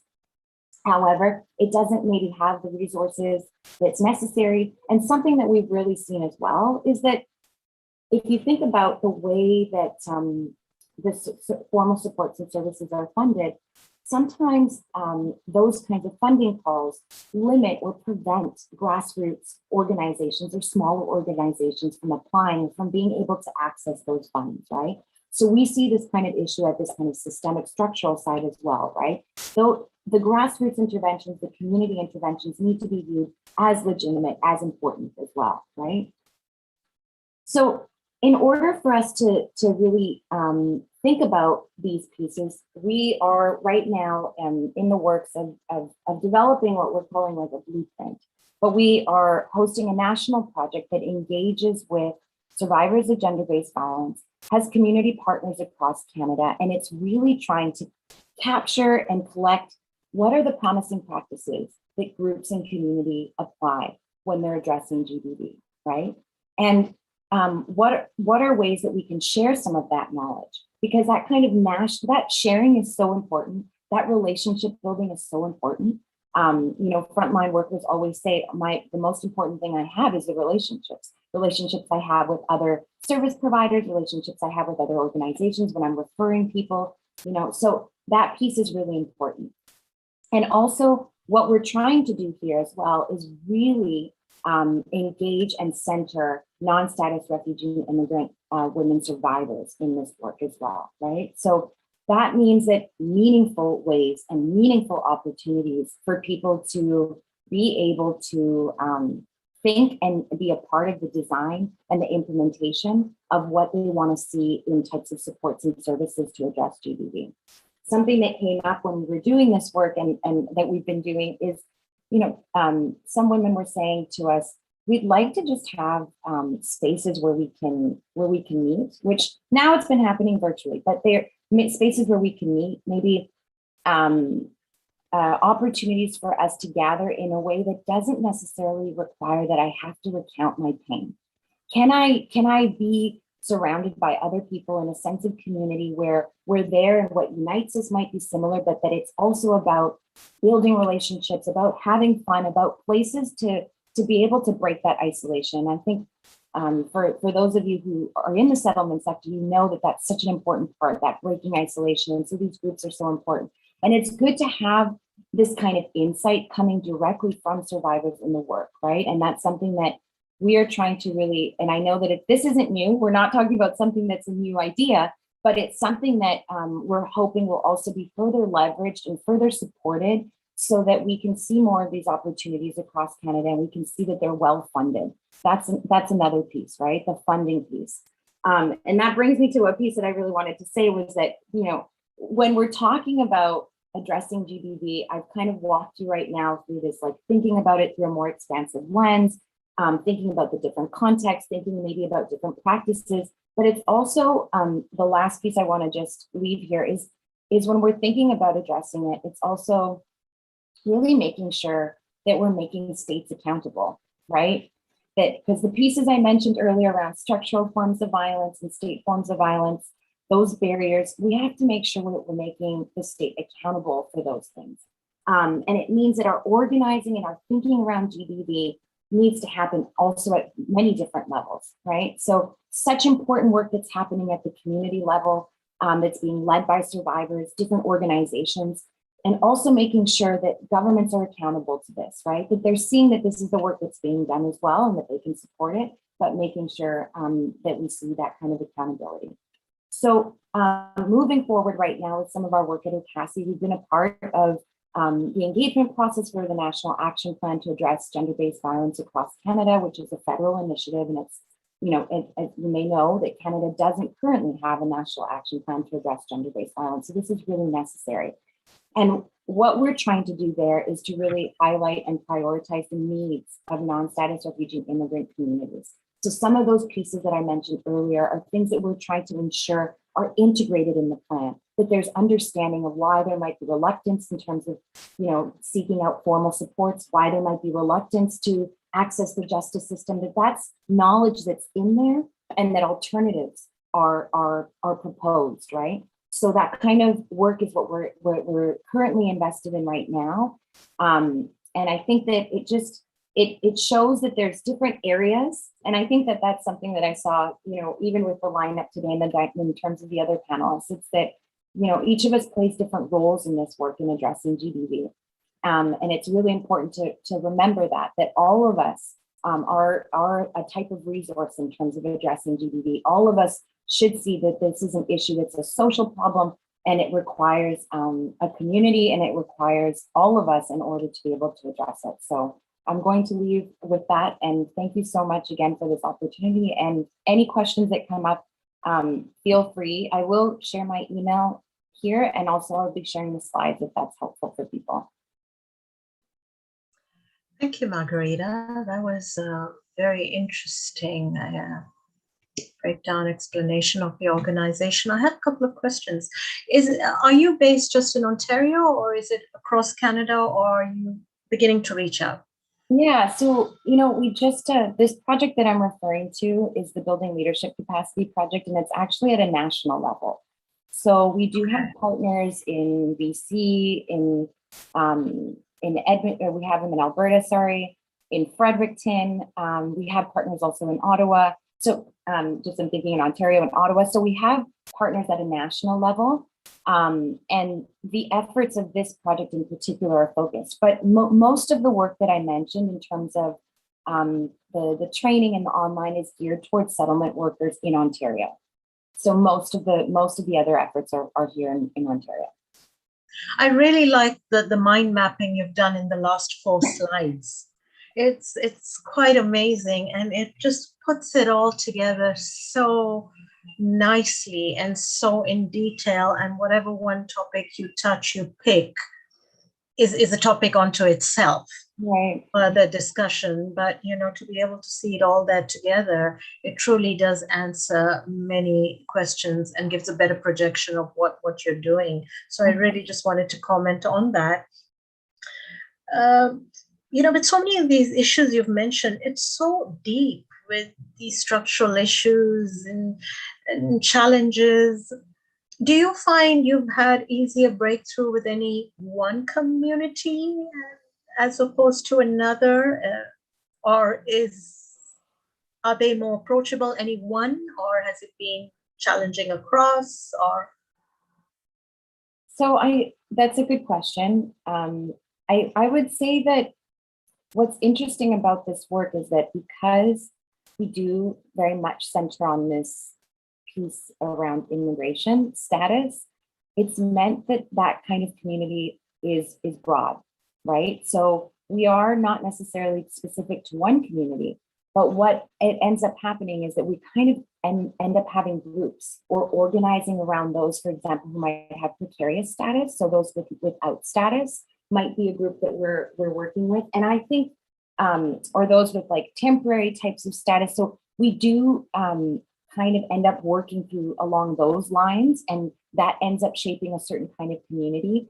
And in terms of a breakthrough, I would say it's positive, the response that we've had, the engagement that we've had among non-status refugee and immigrant women, in particular in this project, this national project, because we're seeing, that their commitment to this work, because they're acting as leaders, right, in their community. They're hosting solidarity sessions with other members in their community. And it takes a lot of time, commitment.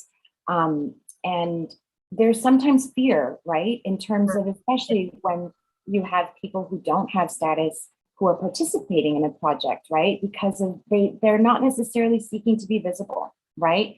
That there's certain strategies that they use to protect themselves, right? Because of the fear of deportation, the fear of, these very real fears daily. So I've seen actually that what's helped is our approach, and we're quite, I'd say that, it says here we operate at the speed of trust, but it's very much like the relationship building, getting people comfortable, not trying to rush anything, right? Like really, because we see that in order to really sustain that kind of meaningful engagement, we have to have this space where people feel comfortable, where people can trust the work that we're doing so that they themselves can take it on, right? Because they're kind of taking on these efforts as leaders in their community.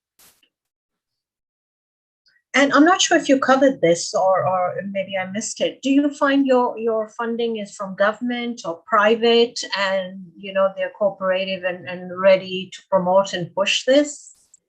Yeah, so I should mention this project is funded by Women and Gender Equality. And I think what's interesting about it is that the reason OCASI applied for this project was because it was the first time that they saw a call for funding that included non-status individuals, and that really made mention of non-status, precarious status individuals as a vulnerable community. And so it's through Women and Gender Equality, it's through their funding stream for for supporting survivors and their families. And it is interesting because, again, there's flexibility here in terms of us blueprinting, right? What we're talking about here, there's this kind of flexibility.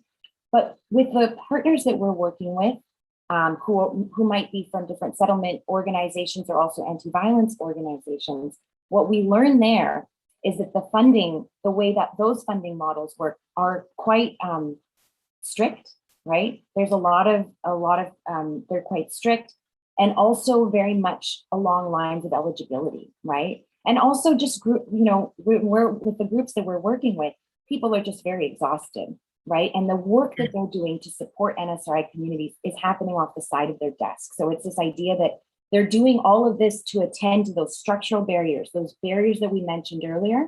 They're attending to all of that in addition to attending and doing some of the service delivery and program work that they're doing, right? So that is something that doesn't get captured by funders.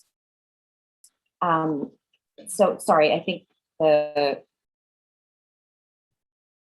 my presentation, I think, was closed, so I didn't know if I was losing connection here.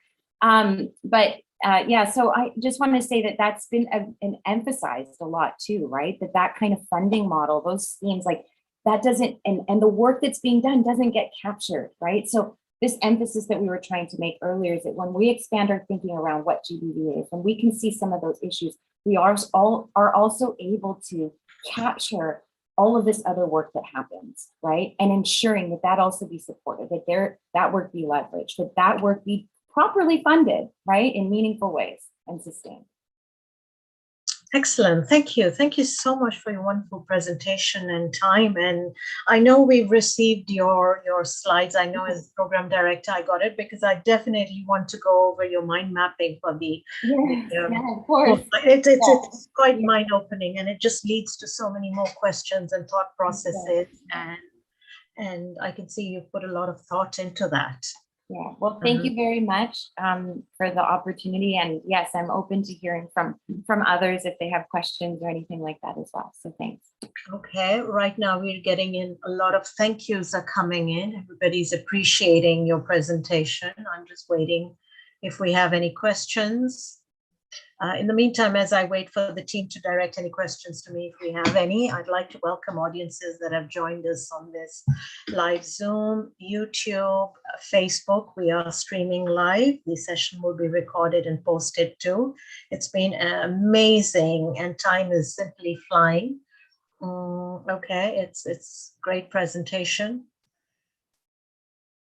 Okay, while we wait for questions, I will move on to our next presenter, and then we will take it from there. I may have to come back to you. You're still with us, right? Great. Are you referring to me? Yes, Margarita. Yeah, I'll be here. I'll be Okay, here. brilliant, brilliant. So as I'm looking questions forward come to in, if I need to working together. redirect them. Okay, and our next panelist presenter is Carla Neto. So excited to have you on, Carla. Carla is the manager of community programs at Women's Habitat of Etobicoke, where she manages community services and programs such as counseling, housing, transitional supports and referrals, parenting programs, youth-focused programs, and skills building.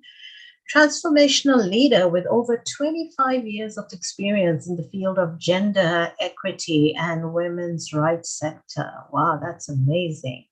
Critical lens and a focus on building effective and innovative systems response to enable change and sustainability. Supports resilience building, sustainability for women and their dependents, seeking women's habitat services, as well as alignment with strategies to end gender-based violence. Welcome, Carla. Thank you, Sanjit. Thank you so much for having us here as Women's Habitat. I will be sharing my screen as well. Let me see if technology will be my friend today. And it appears that it is.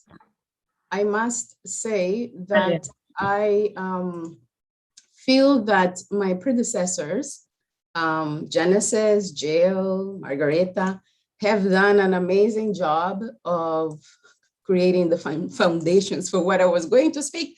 And in fact, I will be asking for permission to move us along much faster because I don't want to be repetitive of the wonderful work that they have already done. So I will start by saying that Women's Habitat of Etobicoke vision is that all women and those we serve have choice and opportunity to live their lives in dignity with equal access to economic and social opportunities and freedom from violence. So before I continue any further, I would like to acknowledge that Women's Habitat is situated on the traditional territory of many nations, including the Mississaugas of the Credit, First Nations, the Wendat, the Anishinaabe, and the Haudenosaunee. I also take this opportunity to invite all of us present here to commit to the ongoing work to make the promise of the truth and reconciliation real in our communities, and in particular to bring justice for murdered and missing Indigenous women and girls across Canada.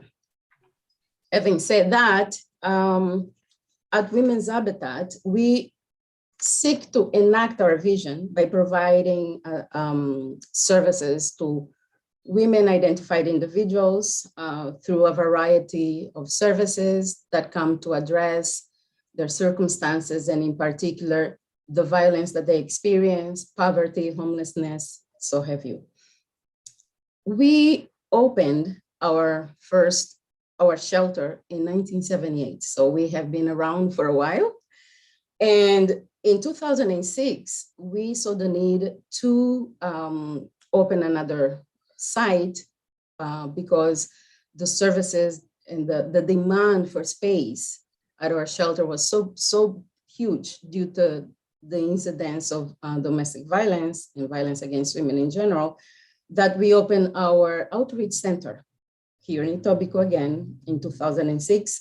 And we provide services in both our sites, shelter and outreach. We provide client-centered, trauma-informed, harm reduction approaches, anti-racist, anti-oppressive models of service delivery. The services include, as you have said, trauma-informed counseling, housing supports, as you know, and someone has said it really brilliantly, violence is a huge predictor and a huge factor. Violence against women and children really contributes to their homelessness. And we have worked with many women seeking housing. And again, as Jill pointed, housing scarcity is a huge barrier for women. So let me move along.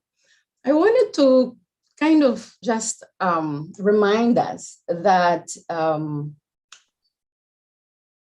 gender is socially constructed, right? I'm not going to go into this because Genesis has done an amazing job talking about how gender-based violence impacts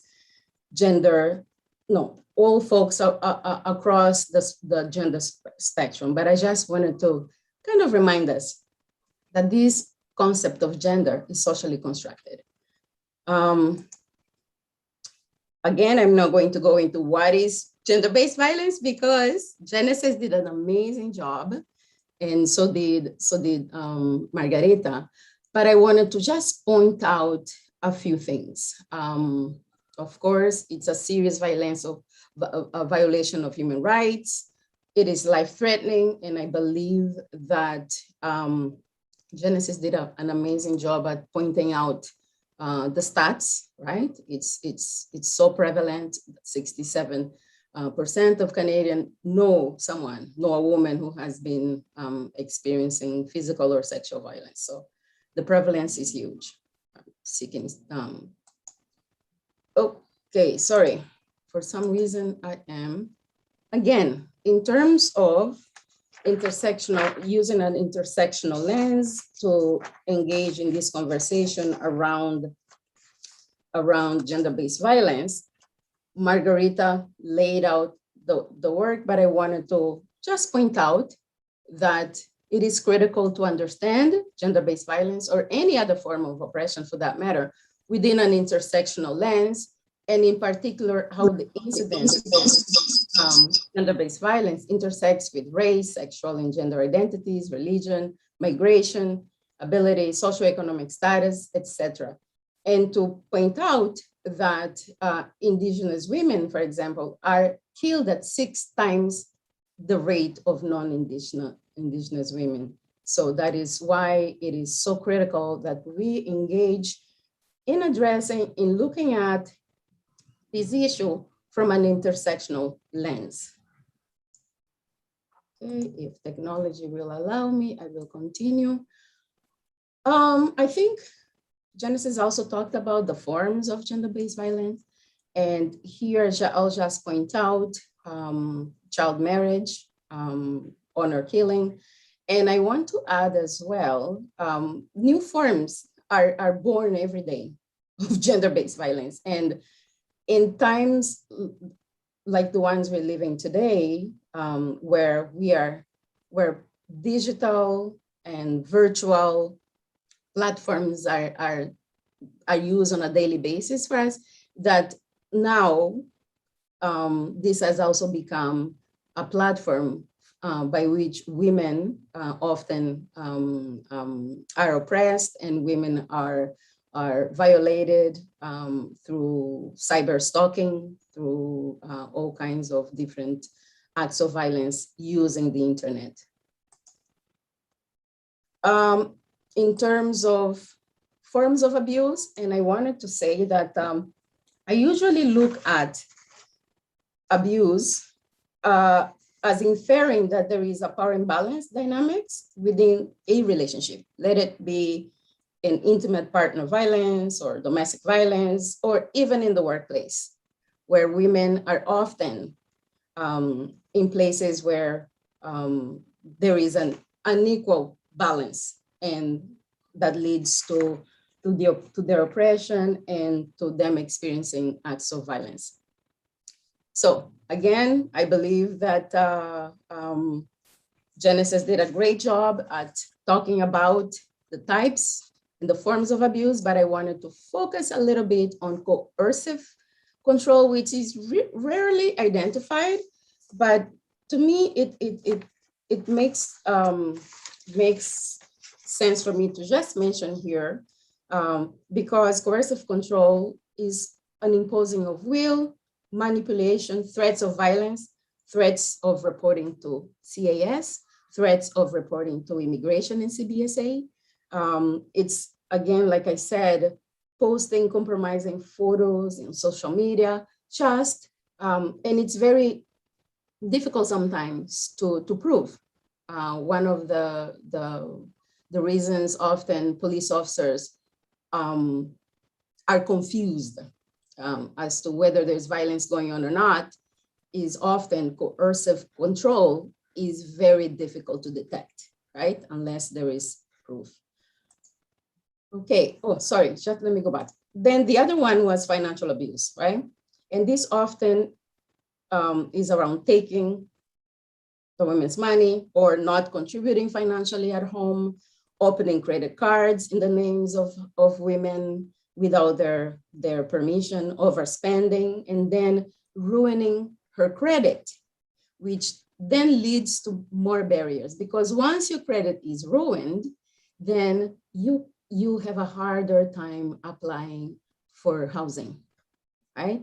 As we already said, housing is such a scarce commodity right now that landlords are able to pick and choose who they want. And if your credit is ruined, you're not the one that is going to be picked for housing. So I wanted to just point that out. In terms of signs of abuse, I don't know if I really have to go into this to a huge extent.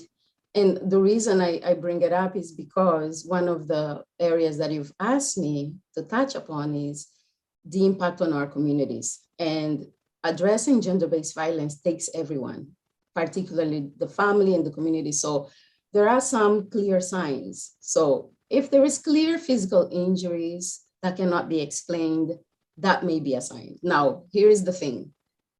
Not every injury is a sign of abuse. So please do not start assuming when you see your loved ones or your friends, neighbors, that they're being abused, right?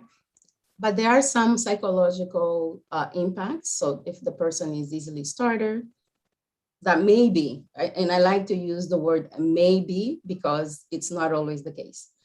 Isolation, people being silenced, unexplained absences from work or school. Sometimes it's the children missing school, and surveillance and interrogation. Where are you? What are you doing? Constantly calling people at their friend's house or calling the woman at their friend's house, at work, at school, anywhere, stalking.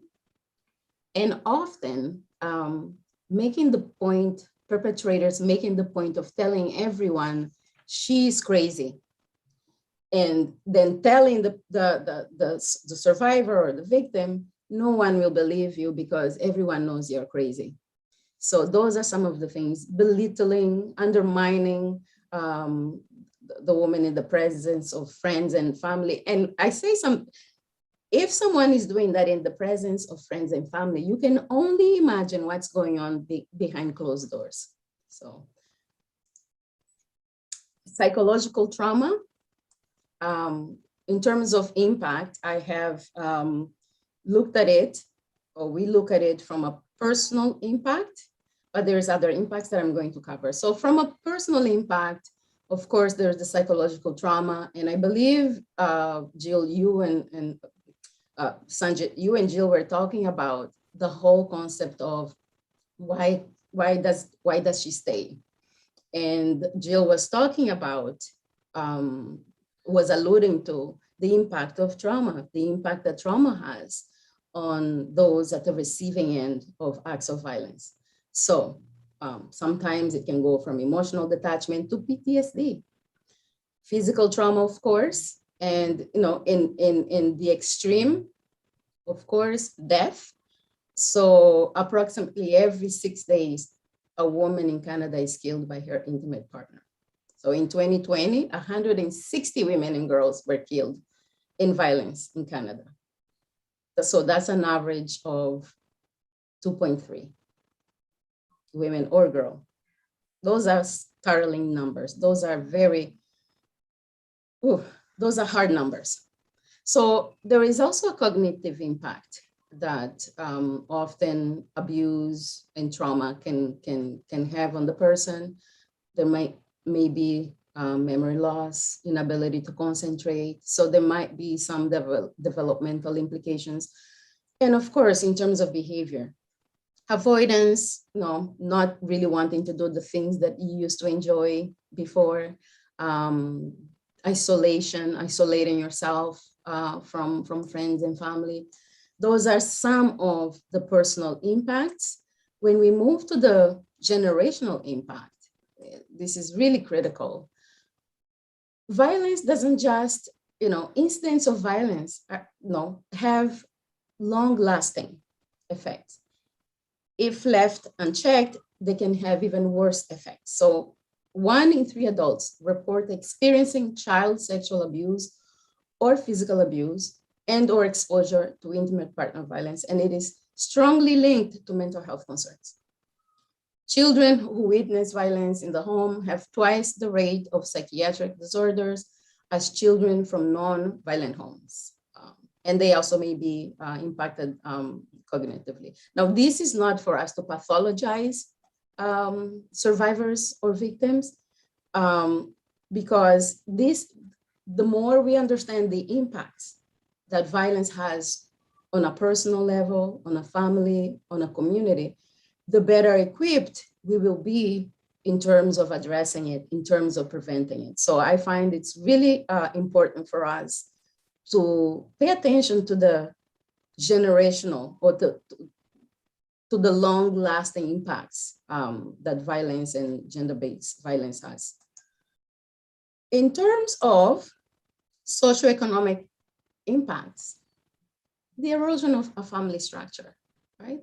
Loss of income for the victim or survivor and the dependents, which leads to poverty, which of course leads to homelessness, increase in risk and decrease in safety at the workplace. And this is very important because often, I think it was Jill who said, the whole thing of what happens inside the home stays inside the home. No, sometimes it doesn't stay inside the home. Sometimes it follows you to work.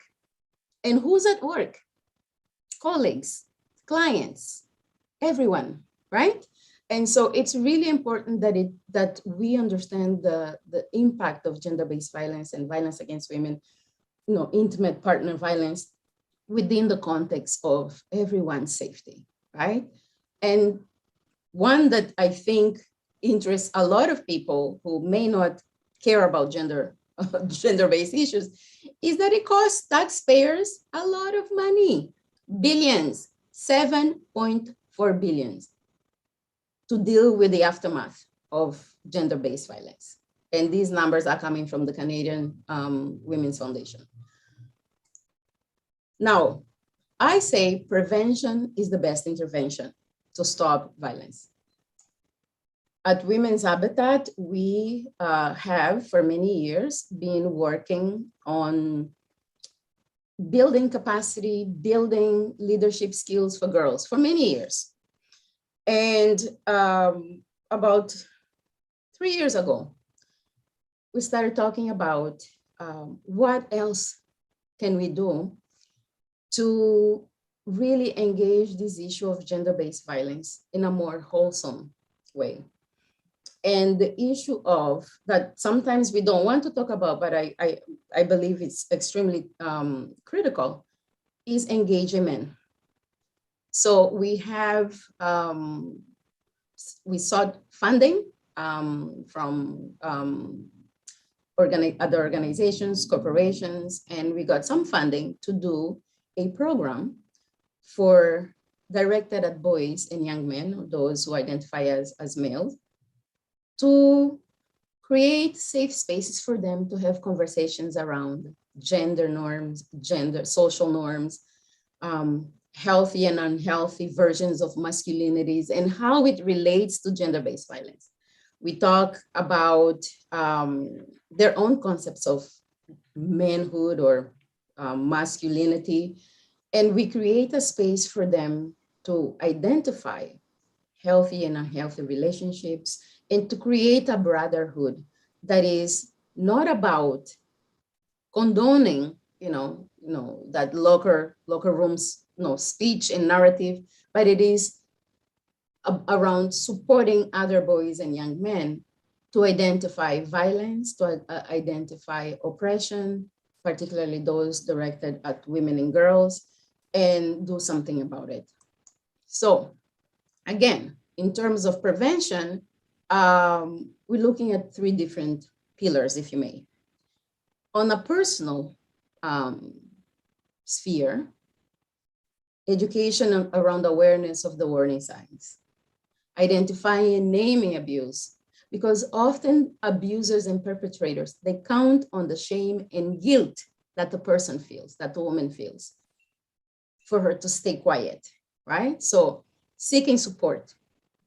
At the family and community, there has to be conversations around those social and gender norms, gender roles, right? Healthy and unhealthy behaviors, and challenging unhealthy concepts of masculinity, particularly patriarchy, because patriarchy is what fuels sexism, which fuels misogyny, which fuels gender-based violence, right? So challenging those bystander attitudes, I'm not gonna see anything, I don't see anything, even though I know that this girl is being raped, I'm not going to say anything.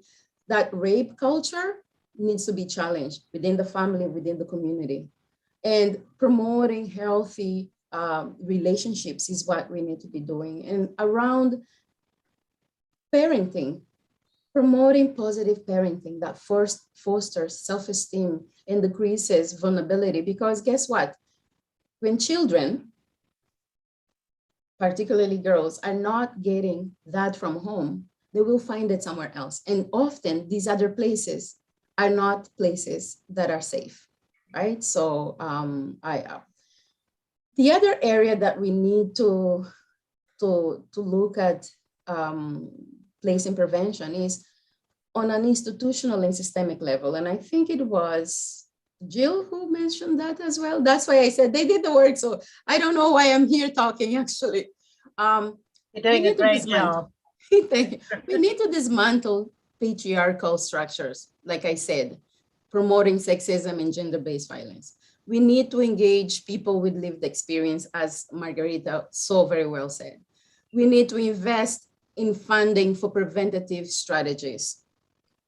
The funding we got for this pilot project for the boys, it was not core funding. We had to seek funding elsewhere because we wanted to make sure that this program was for boys, by boys, of course, with our oversight. And so we need to make sure that organizations like Women's Habitat, the Redwood, all of us who are engaged in this work, we have sustainability to continue to do this work, to continue to expose patriarchy and gender-based violence. We need systemic change at the various levels. Education, Ministry of Education.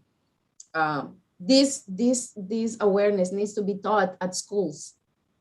Information about gender-based violence needs to be taught at schools from the very early age. Health, Ministry of Health. We need investments to address the mental health challenges and substance use and addictions challenges that often are the result of extended and complex trauma that comes from abuse and violence. Employment. We need investments in employment. Again, Jill said it and very well. Women need to be financially independent if they are to truly have options and choices, right? Citizenship and immigration. Again, Margarita talked about women with no status or precarious status.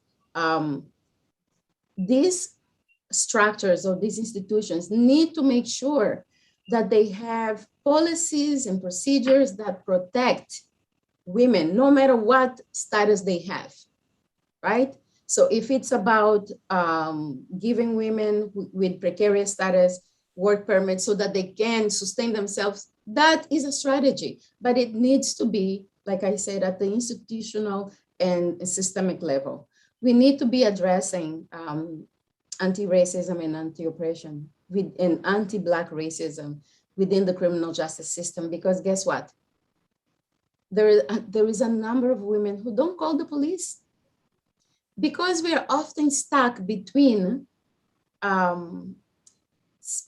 first of all, safety and love. We have to choose because often we can't have both.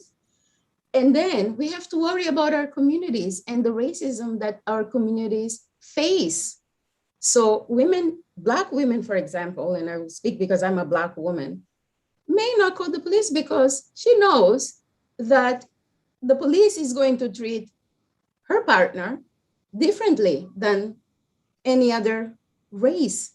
And so, and of course, then there is the community pressure, the family pressure, right? So we have and also the police needs to be trained on gender-based violence, on trauma-informed practice, on all kinds of things. And so I already talked about the investments in mental health, and we need to engage perpetrators of violence. That may not be as popular, but it is a reality. We need to engage them in some way, shape, or form. Now, in terms of interventions and support, I talked about the work that we do, from supporting women to identify their levels of risk and plan for safety, to creating goal plans that are going to address their circumstances, that are going to address the impact that violence has had on their lives and the lives of their loved ones, their children. We support women to seek employment, to further education. Capacity building is a huge, huge component of the work that we do, both at our shelter and here at our outreach center. We need to be creating pathways for safety, and both Women's Habitat and the Redwood are in the process of doing that in terms of creating safe pathways for the 2S LGBTQ plus survivors. We need to make sure that children and youth programs, that there are programs that can address and prevent issues around gender-based violence, and that those services are culturally appropriate. I always say, and I should have said it when I was talking about intersectionality, no, all women are not created equal, right? We experience violence, we address violence, we cope with violence in many different ways. And one of the things I no longer seek permission to say is that we need to move away from Eurocentric forms and models of service delivery and supports. We need to make sure that we are culturally attuned to the needs and the contexts of the people that we are serving. Again, supports for perpetrators so that change can come about. A lot of the women that come to our shelters, I've been working in shelters for over 25 years. The women say, I just want the violence to end. I want the relationship, I want the violence to end. And for that to happen, there has to be intentional supports to the perpetrators, supports, monitoring, whatever. We need to engage perpetrators. We also need to donate and volunteer in organizations like ours, right? Because Jill said it, we don't have enough funding. We are often not well staffed. So we really rely on a lot on our wonderful volunteers. And I tell you a bit of a story. Most of the women that we serve, the families that we serve, have predominantly been women who experience poverty on top of the violence that they have experienced. And food insecurity was very much a factor or a circumstance in their lives. When we were told to go home because of the pandemic, one of the things that we were petrified about is what is going to happen to these families. And so we started to do food disbursements. We put a call out, donors, volunteers showed up and responded to our calls. And we have since last year, since March, been supporting the families that we work with food. And this food has been the lifeline for many of them. And so we need to make sure that something as simple as food, I would consider a basic human right, is absent in the tables of many of the women that we work with. And we also need to advocate for legal responsive systems that protect victims and survivors. And let me see, I think I should be I should be finished.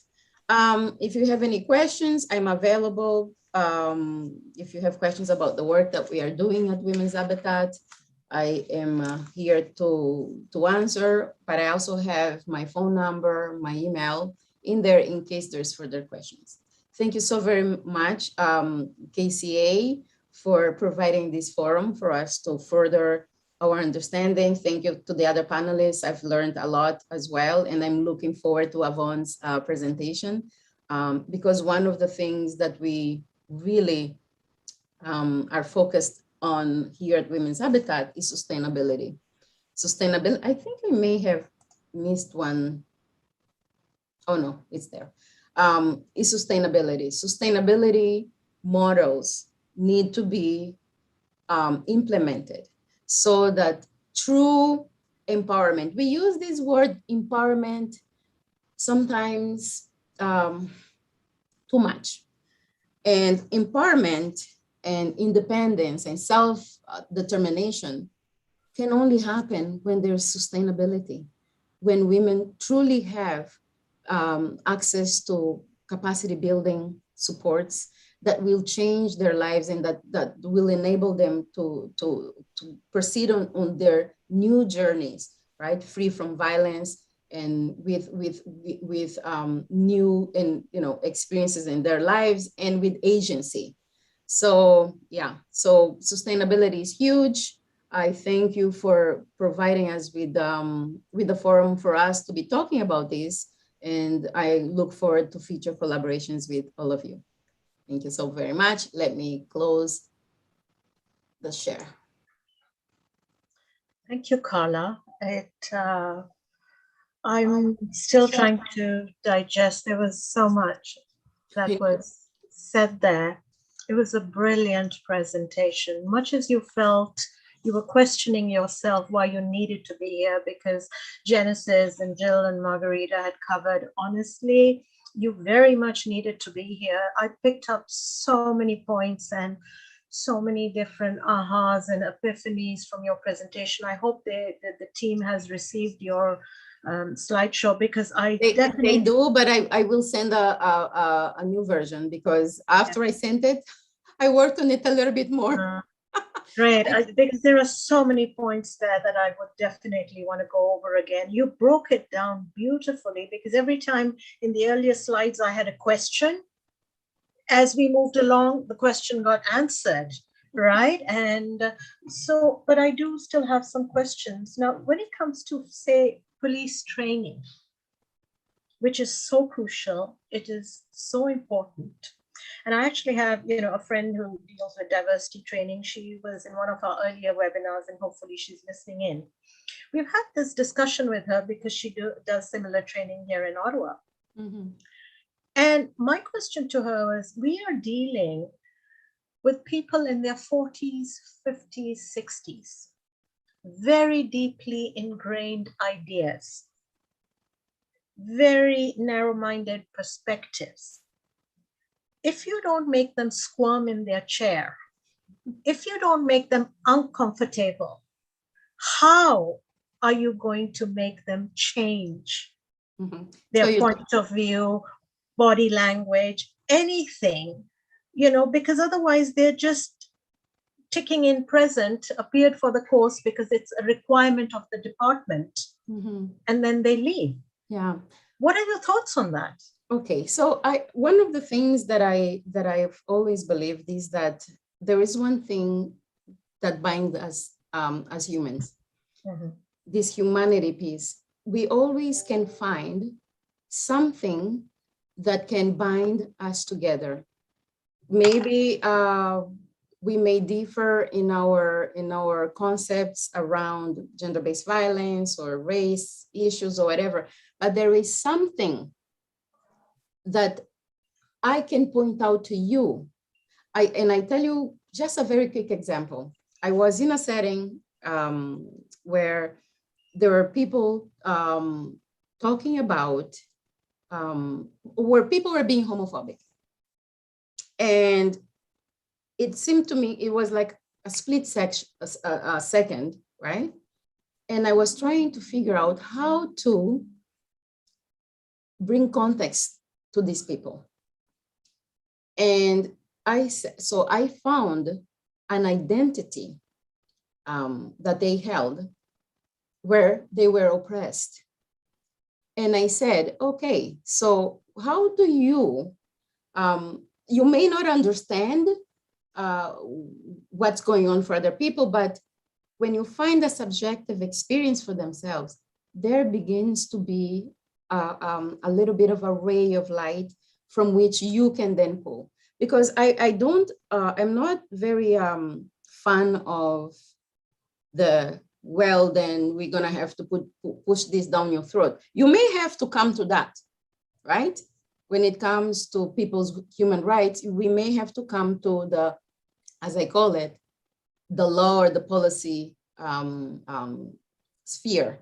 But I often believe that everyone can learn. I don't believe in, oh, you can teach all dogs a new trick. I believe that as a human race, we have the capacity to learn. And what we need to do is often convey the message in a way that the person is able to hear and digest, right? And it's very ironic because our office is literally like one street away from a police college. And very often I wanted to go there to offer, information about our services, but I truly believe that they need training in not just ARAO, but also trauma-informed practices, because they often are not aware of how the job impacts them. And that lack of awareness and that lack of self-awareness and mindfulness puts our lives at risk, particularly those of us who have historically been at the end of their lack of skills, right? So I believe that there is a way. I know Avon has her hand up and I'm not sure if it's, okay, all right. And you are muted. I didn't put my hand up. Oh, okay. Somebody So it was asked me a accidental. question. Somebody Okay. asked me a question. Okay. All right. So I don't know if that answer made any sense. I to you, but answered. I appreciate your answer. I'm hopeful. I'm hopeful that we always can find a middle somewhere. And at the end of the day, if that doesn't work, accountability has to kick in. You see, And your answer comes from what I look at, my Buddhist practice. It comes from a place of love and compassion. yes. That's where I sense your answer is coming from. Yeah. Whereas my question was, the change, we want it now. Yes, we walk the want it talk, now, and so- we deserve to have it now. Yeah. But even change has to be managed in a way that is welcomed by those who will Yes. practice it, who will experience it, right? So there are steps to managing change. The number one being recognizing that a change needs to happen, right? Sounding the alarm. We need to do there's a problem, we need to do something about it. Now, And they're people, also a victim of their circumstances, well, unbeknownst to them. well, you know what? White supremacy Oh. sometimes hurts white people, right? Yeah, absolutely. And And I have so many questions for you, but I am going to connect with you separately. And, absolutely. Had we time, I would have read something from, I'm sure you've all heard of Resmaa Menakem, My Grandmother's Hands. Mm-hmm. Beautiful, beautiful. Yes, Black African gentleman. And he just, so much of what you said and the generational trauma Yeah. is also. That would be an interesting Yes. conversation to have. Yes. You know, and what is trauma and what is trauma-informed practice, and how, as organizations working with folks who have been exposed to trauma, need to engage in this across the organization, right? And so that would be something else for us to talk And about. you know, I only just started doing research because, you know, one fine day the British just threw a line through a map, and we had the largest repatriation in the world between India and Pakistan. And that sort of trauma generational has never really historical, been, intergenerational and absolutely. historical. And you will remember that the same thing happened in Africa, right? All of a sudden, now you're from Congo, you're from Angola, even if you're brother and sister. And it's Because- such a very, very interesting topic. Yeah. There's so much more to be explored there. So I think we're just going to have to book ourselves a coffee That's date right. on another Thank time. Thank you for having me again. Thank you for Thank having you me. very much. That was wonderful. Thank We you. now move on to our next and final speaker. We have Yvonne Harris, who is the Community Outreach Manager at the Redwood Shelter. She spearheads Women on the Move leadership program since its inception in 2008. This program has graduated over 160 women and girls, and it continues to support women in many facets of their leadership journey. Leads the community outreach team to provide gender-based violence education to a wide range of groups and sectors, including high schools, colleges, community groups, and is a passionate advocate for the rights of women of all girls. She's dedicated to the development of women's leadership and their economic self-sufficiency. Welcome to the webinar, Evan, and let's see your passion. Thank you. The benefits of going last is that the time is very short. So I'm not gonna rehash a lot of what was said by my learned colleagues, which I really appreciate the input so far. For those of you who don't know about the Redwood, I know most people on the panel are aware of who we are and what we do. So I'm just gonna really breeze through that. And I just wanted to I really want to say a special thank you to Dr. Jill Andrews for really giving us such insight and depth. Oftentimes we know these things, but oftentimes we just need to be reminded of the types of work and diligence and, dare I say, sweat that we've put into this kind of work. And like Carla, probably longer than Carla has, I've been in this business for a long time. So I really appreciate being invited. And I am hoping that at some point I will be asked back to add something to this conversation, which I really appreciate. So just about now, I'm going to share my screen. Can you see? Am I sharing? No, not yet. Not yet. Share. Okay, so I'm old school, so I'm not too good at this, okay? It's okay. Okay, take your time. Have I shared? I think I So shared. after you share, you find your document, and then you press share again. Share again. Oh, Yeah. darn. Is this it? Not yet, because when you're at the bottom, you have share screen. So you go there, then a window will open. You should see the document you want to share. Click on that and then click share. Share screen. Mm-hmm. Find my document. Yeah. I'm on and share. Yay. Brilliant. There we are. It's coming. I know. All right, I'm old school. I would love to be in front of a group to really talk this through, but I'm going to be quick. As I say, I recognize that a lot of people are generous with their time to continue with us. So, and I appreciate that. Enough about me. Maybe I should go back. Enough about me. I am one of the senior managers at the Redwood, and I particularly work with the community outreach department. So that's about me. Who we are at the Redwood. Redwood is in this work, quite an older organization, which is about 30 plus years of working with women and children. And it started with a group of people getting together from the Rotary Club in Hyde Park, and we're still in that neighborhood, to come together to create this vision that somebody had in terms of supporting women who are trying to escape violence. So that's how we were birthed, out of the necessity for a space for women to come. And we're still there. And I wanted to say, my stats. Why is this so crooked?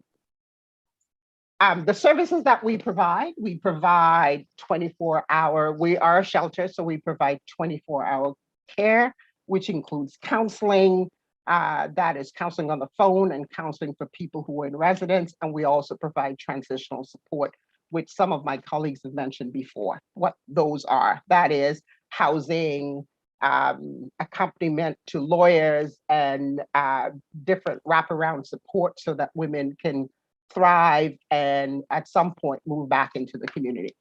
We also provide opportunity for people to volunteer. And I remember Carla mentioned volunteering is very important. We rely heavily on the expertise of people in the community to lend their support to the type of work that we do. And as was mentioned before, we know that there's only so much time to go around. And yes, we do need support in terms of volunteering, but what we need most of all, the services of men. We encourage men to volunteer on our volunteer roster, just to bring that insight and awareness to the kind of work that we do. And I'll talk more briefly down further in the presentation about engaging men. We provide tutoring. So those school teachers and people who just want to support the children in the shelter to be better at schoolwork, because of course we know that their lives have been disrupted, and of course that affects their school concentration, all of that. So there's the opportunity to tutor, and we provide programs both in-house with the women, that is counseling and parenting classes and all those other support, but we also provide the community outreach portion of our work. The other part that as I mentioned before, I am the senior manager for the community outreach portion. And in this, we provide vocational counseling. And you could let me know if I'm talking too fast. I'm very mindful of the time. Anti-violence education, community leadership, that is for women and girls. And I will talk about our I Determine program that we offer. It's a new venture that is very timely, and I'll talk about that as we go along. So let me just dive right into my work, what I do, and what I'm responsible for. One of the pillars of our new strategic plan is economic self-sufficiency.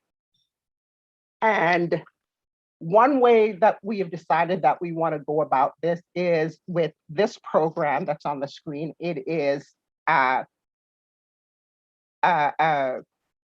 training and employment in the HVAC, that is heating and ventilation, air conditioning trade. It is a fast track program, and it provides women the opportunity to get into this trade. And I believe that the timing was just perfect with this program. It's about 2 years running now. and the timing was just perfect because it started at the cusp of the pandemic. And because of the COVID pandemic, air exchange, heating and ventilation has taken on somewhat of an urgency. So the program is positioned very well. There's a need for women in this trade. Apparently by 2024, the men, mostly men, who are in that trade, in that profession, will be retiring. So there's a large chasm that's available that women can take advantage of. And we provide free training, that is tuition and books paid for. And we also provide some wraparound support, that is support with childcare, support with advocacy, support with the necessities of doing this work, such as boots, hard hats, all the tools, all the equipment that you would need to start out in this profession. And as I mentioned before, we pay the tuition, which is about between $7,000 and $10,000, and we pay that. The good thing is that we're in the, sorry? Oh, I thought somebody said something. The good thing is that we're in the position where we're actively recruiting women to be, to get into the trade. So there's a whole recruiting process happening, which we're, I think in the next couple of weeks that we will be actively outreaching for that. And I will, the information is further down on my presentation. As I mentioned before, HVAC is, the timing is right for women to get into HVAC. The salary range is a decent range that women can provide for their families. It starts at approximately between $21 and $26 an hour. And on average, at the entry point, is about $44,000. But nationally, it is over $60,000 a year for a well-trained professional in HVAC. So as you can see, as I mentioned, the timing is perfect. You can learn more, as I mentioned, with talking to one of our managers, and that is Abra, and her information is here on the screen. And if you want, I'll make sure that it is available for those of you who are interested, or for you to pass on to clients or people in your network that you believe could benefit from this training program. The other program that I want to share with you is about the I Determine program. This is, and again, this started just at the cusp of the COVID pandemic. The intent was not to work around the COVID or work with the COVID pandemic. Our plan for this program is that we would outreach, provide a counseling service to women who live in rural areas. And it just happened that the program was launched at the same time. And of course, we know COVID happened. And women are at home. COVID provided that perfect storm, so to speak, where before women could go to work and have some reprieve from what was going on at home. Now COVID has changed that, and women are left at home having to deal with the challenges of violence perpetrated on them. So the I Determine is a talk and text platform. That is, we know everybody's on their phones, and women can seek support, seek guidance through their texting, if that is a way that they can stay safe. Women can also call if that opportunity is available to them. And in both cases, they will get a counselor online that can provide them with some guidance, a plan if needs be to leave, or the opportunity to have some safety measures put in place so that they can stay safe. The other piece, this is the information about the talk and text. So we recognize that the opportunity is there for women to find that support, to be encouraged, to have a plan. They might not want to leave at that time, but they can talk it out with somebody who is able to give them good direction. So that is our I Determine platform. And it is similar to, say, a different crisis line, but this is directly with text, directly targeting women who might be isolated or don't have the opportunity. And we know, as I think it was Carla who mentioned before, that isolation is one of the key things in violence against women, where that control is there so that women lose their friends and acquaintances, and they're isolated. And of course, everybody has a phone, or we're hoping that everybody has access to one that they can make these kinds of calls, or text for that matter. And then we have the community leadership programs. That is, we have Women on the Move program, long-running 12-year program that provide women with leadership training. And this is for women who are interested in providing more service to their community, wanting to get involved in, it could be a school board, or it could be just finding out what's needed in the community and provide some services or specialty that they have that they could be engaged in the community. And one of the key pieces of this program is that it offers peer support, peer education, peer support. We encourage women to start conversation circles in their community, or be trained as to how to lead the discussion, particularly around violence, or particularly around issues that is prevalent in their community. And then, of course, there is the Young Women on the Move, which is in similar vein. It provides a leadership component to young women, high school girls, that they also can be part of a peer group, a peer mentorship group,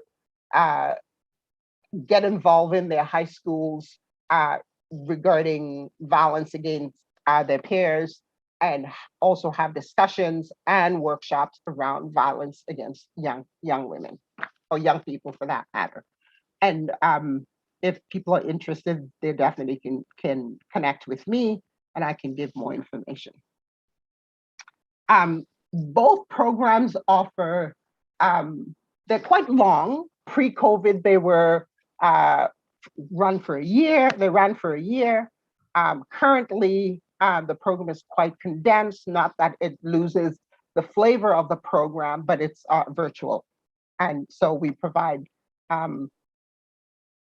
get-togethers, conversation circles, training in leadership, mentorship, linkage to different members of the community group, so that they kind of have a peer mentor, and more importantly, just getting young people involved in the struggle of ending violence.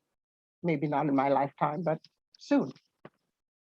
Then a part of the program, at the end of the program, because it's so long and it's so condensed, we provide an honorarium at the end. Also, the program, it was documented. There is a video for the program, and there's also a workbook that other organizations can pick up and run the similar program in their community.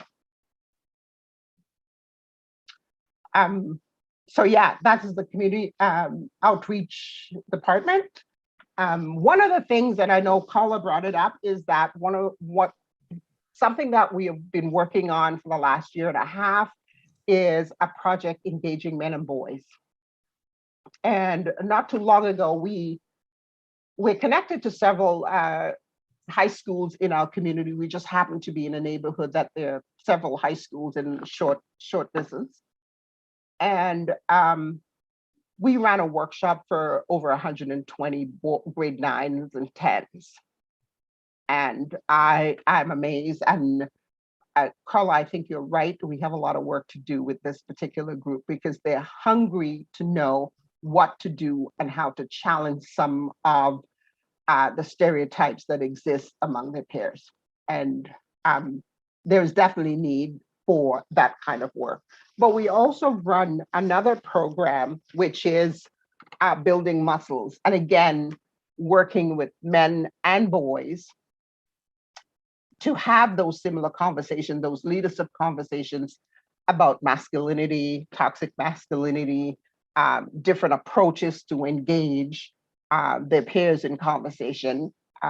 We're connected to the Black Daddies Club. They're also part of this, and also another Muslim group that are working towards getting men in the conversation in their mosque and in their churches for those who are of that persuasion. I hope I'm not going too fast. I'm really trying to, as I mentioned, there's several toolkits that are available through the Redwood. We're always looking at ways that we can document the work that we do so that others don't have to reinvent the wheel. One of which is an assessment tool for women. It is, how do I put it? It is a tool that assesses risk management, and risk mitigation. Sorry, my earphone just fell out. A risk management tool that is available, a risk of safety assessment and a risk management tool that is available through the Redwood that we offer to other agencies that they can also benefit. And as I mentioned before, there is the Young Women in the Move and the Women on the Move program that is in a documentary form, a short documentary, and short pieces of the documentary highlighting the different women that been on the program, or a 56-minute longer documentary that highlights women's lives throughout the program over a year and a half. And by all means, the other thing that is available to us is that we go out and we run workshops for different communities. One thing that we know well is about violence against women, and we run different workshops that support organizations who might run community groups to have somebody come out and run the different workshops so that we know we're all stretched, our communities are all stretched, but these are some of the kind of things in a nutshell that the Redwood does. So thank you. How am I doing for time? Oh my. Thank you so much, Yvonne. You did great. Thank you for respecting our time. We have run a little over, but it's great that we've ended up with so many calls to action. And that's amazing. And I know that just 2-3 weeks ago, the government grants came through for the HVAC systems for schools. So I'm sure our newcomer settlement has taken note, as well as Margarita. I do have a question here for Carla. If allowing volunteers, how do you deal with the issue of privacy, especially in situations where women and children need to be protected from the perpetrator? Mm-hmm. I did answer it, but I will answer it now again. Janet, so like our paid staff, volunteers go through a vulnerable sector screening process. Volunteers come with a slew of expertise in different areas, experience in different areas. We go through onboarding processes that include signing of confidentiality forms, and a commitment to privacy, to keeping the information that they come across, because we have volunteers working in different areas. We may have volunteers working in service delivery in terms of supporting staff with programming, or we have volunteers, for example, supporting our fundraising efforts. We have volunteers, they may be working in gardening at the shelter. It's a variety of different tasks, but we do also speak to volunteers about safety issues, so that they're also part of that circle of care and support that the women and children come to count on when they are either accessing our shelter or our outreach services. I hope the answer has answered your question, Janet. There is another question here about Peel Regional Police has been involved in some high school talking to students about gender-based violence with emphasis on human trafficking. My question only is, are these community organizations exploring ways to collaborate more with the police to reach these younger members who sometimes may not see the need to report or act? I know that Peel Police is engaged in collaborating with organizations. I was part, and I believe Redwood was part as well. We deposed in front of a parliamentary committee that was attempting to know more about coercive control. And the chief of police from Peel was one of the panelists as well, or one of the witnesses. And he shared that he and his force were engaged in connecting with organizations who, like ours, for example, who have expertise in gender-based violence or trauma-informed practice, and working collaboratively to ensure that the services that we are providing to the public are informed, right? And I actually think it's a great idea that Peel Police is taking the initiative to connect with community organizations, because gender-based violence is not going to be eradicated by one organization. Margarita said it really well. It takes all of us doing different pieces of the work. And I'm hoping that all police forces across Canada will engage in collaboration, because they don't know everything, right? Often they are well-intentioned, they miss certain things that to us is really obvious, right? And it's only through really engagement and, you know, with the community and with organizations that we can together tackle this issue.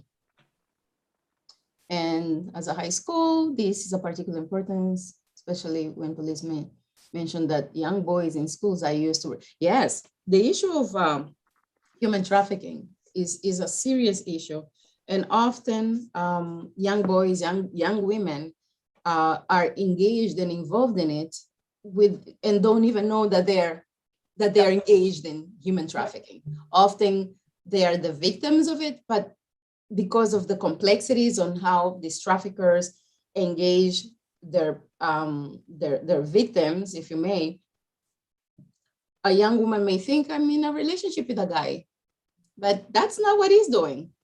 He is treating you like property who's going to make him money, and before you realize, you passed on to the next guy and the next guy and the next guy. So it's a complex issue that requires expertise of people who have been working with women who have been trafficked. There are a lot of organizations that are doing a great job at raising awareness, training.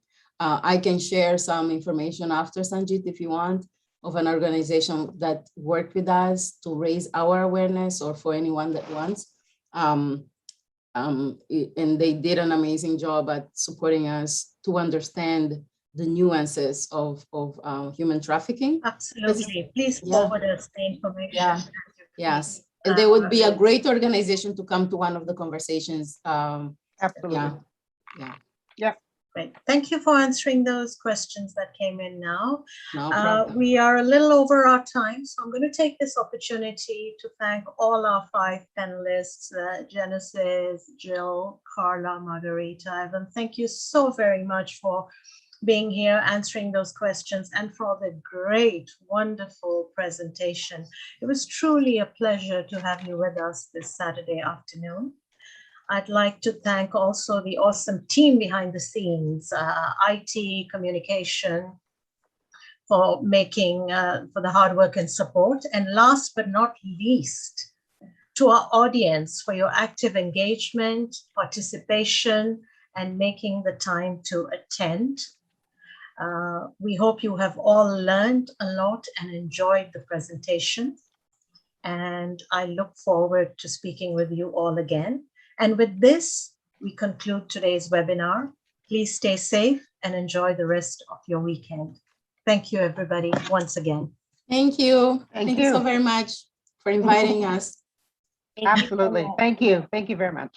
Bye-bye. Bye.